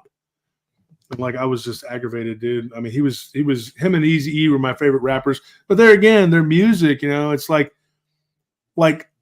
I liked some of Tech Nine stuff, and then you find out that he was satanic, and like, oh, he changed. Yeah. How do you know though? I mean, so it's like I just wrote it off. Like a lot of that music, I write it off because some of it's pretty cool, and then but then when you know what it, can't. What was a concert in Las Vegas? Maybe like 5-7 years ago. Happened? Yeah. Where they shot and then said there was people were seeing demon activity within the crowd. Dude, but before that, Abe, I did there was somebody that had come on the show, or maybe I retold their story, whatever, but they were talking about seeing these Mothman type creatures around what do you call that? The pyramid, the Luxor. Yeah. They saw that, and there were these teenagers who claimed that they told their parents, and the parents reached out to me. One of them did anyway. And he said that there was this flying demon that the kids were in there playing a board game, and they saw it flying around, across the way at the Luxor. Like a few days before it happened, there were all these people that were seeing like what looked like Mothman. So, I mean, I don't know. There could be something to that. I mean, what is that? I mean, somebody. There was I heard some people. There's some people that were being possessed in the audience when all that was happening. People were being demonized. Yeah. And, the people that were in the crowd. There was the demon activity. Yeah, and like someone just said in the chat, I forgot who it is. My apologies, but I honestly think this new stuff is way more delved into any of that. Oh yeah, these are just straight up rituals being done on stage. And well, you seen the video that I posted, right, brother Josh? The video posted of the singer, and there's a street, and then she goes up to these things that look like Bigfoots. I saw that, dude. What the hell she calls was them that? demons. Or Dogman or something. They had that. They're Bigfoots. They're like Bigfoots, and then she goes up to him and looks him in the face and calls it my demon. Yeah, it's crazy. There was a movie that came out on like ABC. It was like a TV movie, whatever, but it was about zombies. It was called The Midnight Hour. But at the end of that movie, and spattered throughout the movie, there's a hairy creature that's running around amongst the zombies that doesn't look anything like a person, doesn't look like the other zombies. And I remember that as a kid, and I watched it a few years ago. It came on TV again, and I was like, "Holy crap! I haven't seen this." I was trying to remember the name of it. But it was called The Midnight Hour, and that hairy-looking creature with the hair hanging down off of it or whatever, it looked the way that thing looked like those people dancing around doing on that video you showed. And I remember thinking, what is that thing, that werewolf-looking thing running around with the zombies? What does it have to do with? It looked. They said that there was a reenactment of something that really happened in another country where somebody witnessed that. In real life, the demons that were like that in the street. So they did a reenactment of that, but it's not a reenactment because she's basically coming out saying what she believes in, by talking about demons, You can tell there was something wrong with her, though she was moving in her eyes the way she looked. So let me finish this story, and then we got to run here. Yes. So what ended up happening with this guy Daryl? Sorry we got so sidetracked, folks. We were talking about all this other stuff, but what happened with Daryl, like he started getting more and more into this witchcraft, and then eventually, you know, he had to have like something had to give. He got into it with another guy who was a practitioner and who was a warlock and who turned out to be a lot more powerful than him, caused him to have a major car accident and broke his back and both of his legs, and he was laid up. And then that guy came to his bedside and tried to inject air into his dill, and he was paralyzed. He couldn't move. And he's like, at that moment, with this guy and his friend that were in there pretending to be my friend, and he goes, and I couldn't get the nurse's attention. It was like they had, you know, done something like a spell. And he said that it was crazy, man. He said that this guy tried to inject, like, you know, something into his IV. He wanted to kill me. And he says at that moment, he goes, I prayed and I prayed and I prayed. He goes, I could feel the tears streaming down my face. And I thought of all the stupid, bad, dumb things I had done and what I had been doing. And he's like, he basically just told me, he's like, I got my voice to cry out. And I said, God help me, Christ rebuke you. And he said the guy backed up and he had the syringe in his hand and he put it down. And then at that moment, these nurses came in and he was like, he goes, I could talk. He goes, and I told him, I said, please, these gentlemen are here to kill me. And they're like, oh, no, we're not here to do that. We're just, this guy just, you know. And he said they were Haitian and they were pretending like, you know, oh, no, he's having problems, man. He's our friend. And then they were like suspicious. And the nurses were like aware of what was going on. So they ran and grabbed the police, which were the security. And they came and they're like, okay, we're leaving. So the police detained this guy and they found the stuff on him.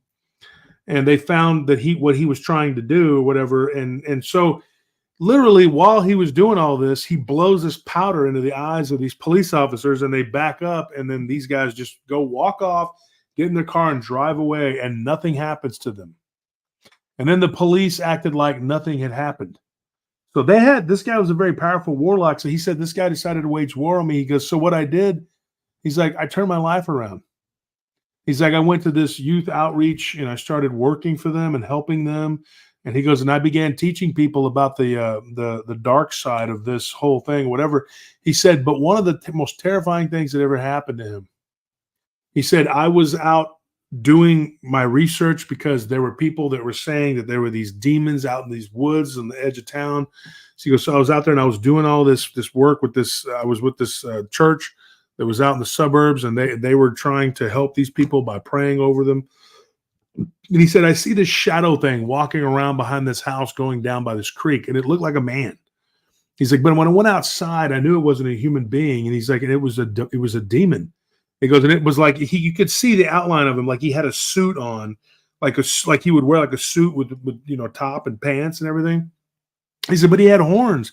And he's like, and I'm looking at this thing. He goes, and it's about 7.5, 8 feet tall, you know, which we hear that a lot. That's about the height, you know, of these beings.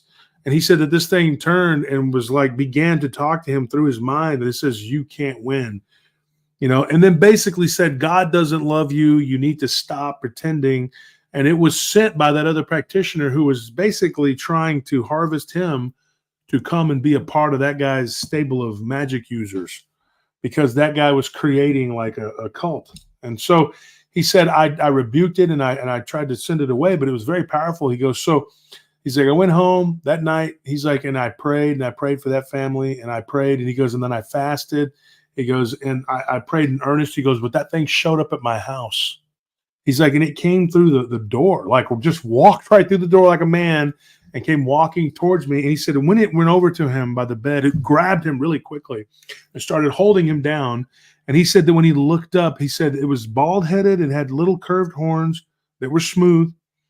And he said that it was like the face looked just like a man, but it had little teeth on the canines or whatever. And it looked just like the devil mixed with the vampire.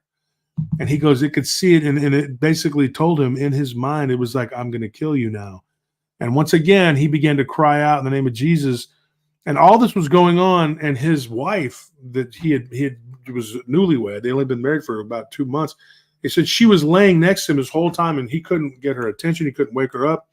But he said, my oldest son, who was only like 8 years old, he came in there and he witnessed this thing grabbing me and holding me down.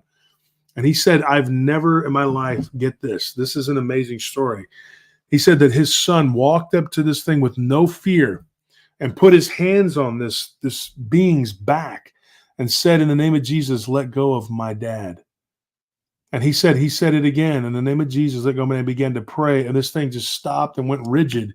He said, and when it turned, it was so weird, which I've heard this kind of thing before, though, but it was like three-dimensional, but it turned and it was like a line. You could just see a line, like it was a two-dimensional flat thing. And then it just kind of like dissipated in two different directions, like somebody just pulled it apart. And he said that his son sat there, and then afterwards his son was calm and collected, and he didn't. And his son has autism. He's like, it's very mild. He goes, but he's got autism, and he goes, and I couldn't believe it. He goes, I had just was starting to be a Christian in earnest, and I had sent my kid to learn from the youth outreach to some of the children, that were there, and they other kids.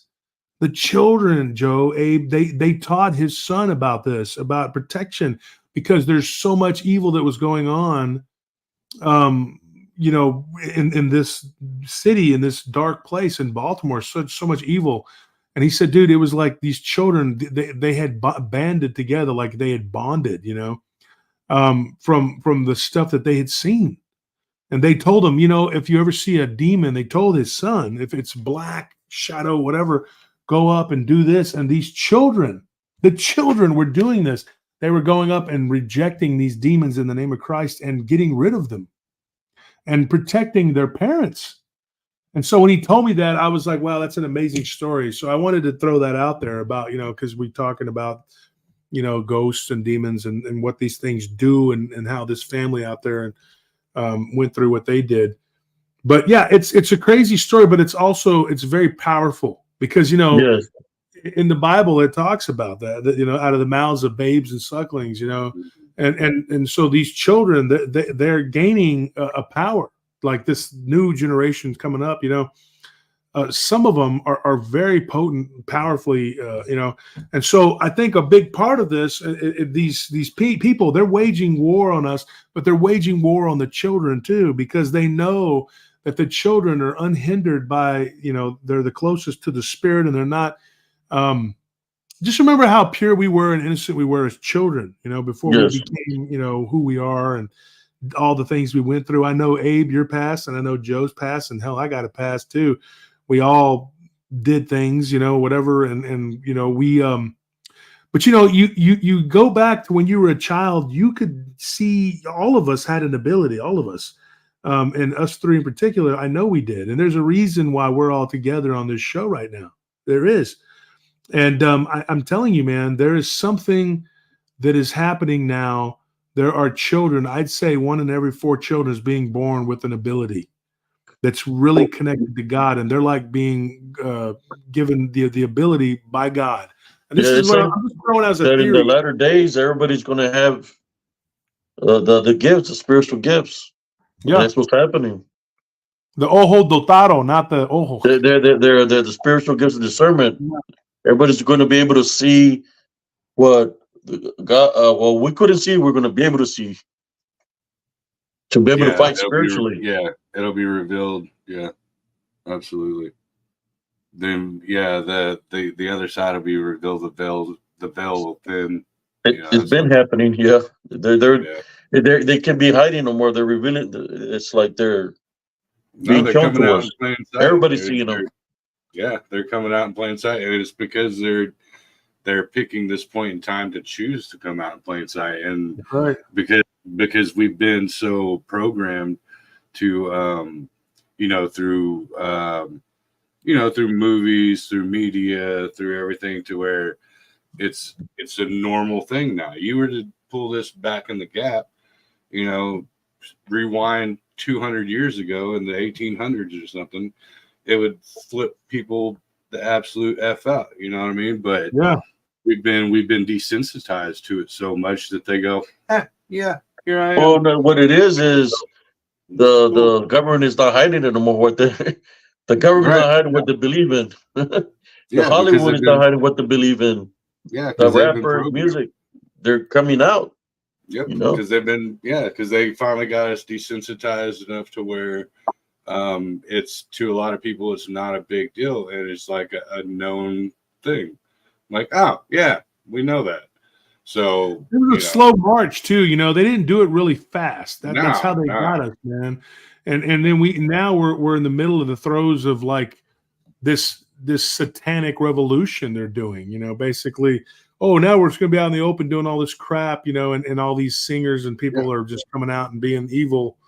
Yep, and It's not of God, man.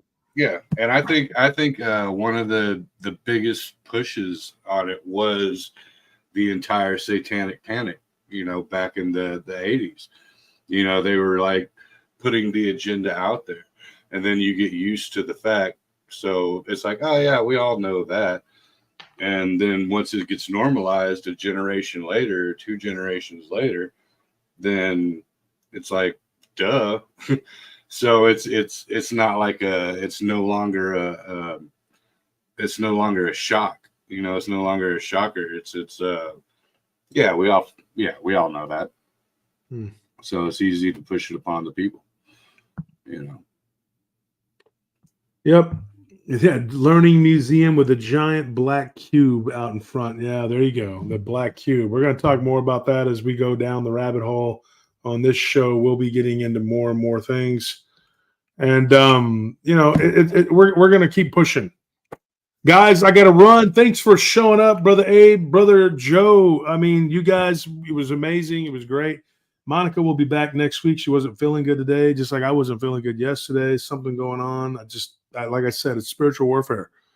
Something draining us, trying to drag us down, trying to keep us from being able to do what we do. Last night when Abe was on the show, they were attacking you, Abe. You got to give us wrenches so we can get in there and clear them out, you know? Yeah. How do you do the wrench thing through YouTube? I'm still trying to figure that one out, Abe. Like, we'll talk off air, man. I'll show you how to do it, man. All righty. All right, guys. We love everybody. Thank you for everybody who donated. Thank you for that donation there at the last second there, Gary Reed coming through. Appreciate it, everybody who donated. It helps because we are slowly but surely getting our equipment together. Unfortunately, we had to throw out money for this legal fund, but we'll hope and pray that it works and these people will leave us alone. They'll leave me alone. They'll leave Abe alone and everybody else that they're messing with, and just stop their crusade of hate, because it's not going anywhere. I started noticing that now, and I kind of feel like, you know, it's gotten so bad now to where people look at it and they're just like, this guy again, you know, these people, you know, it's like, whatever, man, you know. But on Friday we just hang loose and we changed it up. We used to have a different guest every Friday, and I'm gonna start getting into that again and recording with some people. I got some people lined up that I need to get to and record with. I'll just throw them out there. I'll throw the names out there. I got to record with Chad Lewis. I got to record with Martin Groves. I got to record with Helbin Holler. I got to record with a bunch of people. There's a lot of people that I've been talking, hey, I got to record. I got to do this.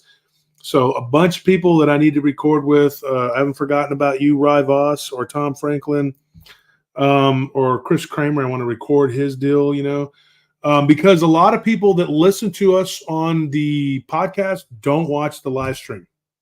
Okay. And that's okay. That's fine. You know, that's not their cup of tea. That's fine. But it will eventually happen. We are now at 34,962 people on YouTube.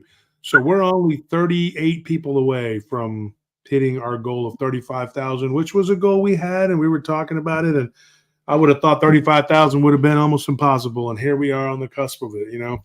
Wow. So, yep. Awesome. Congratulations. Yeah.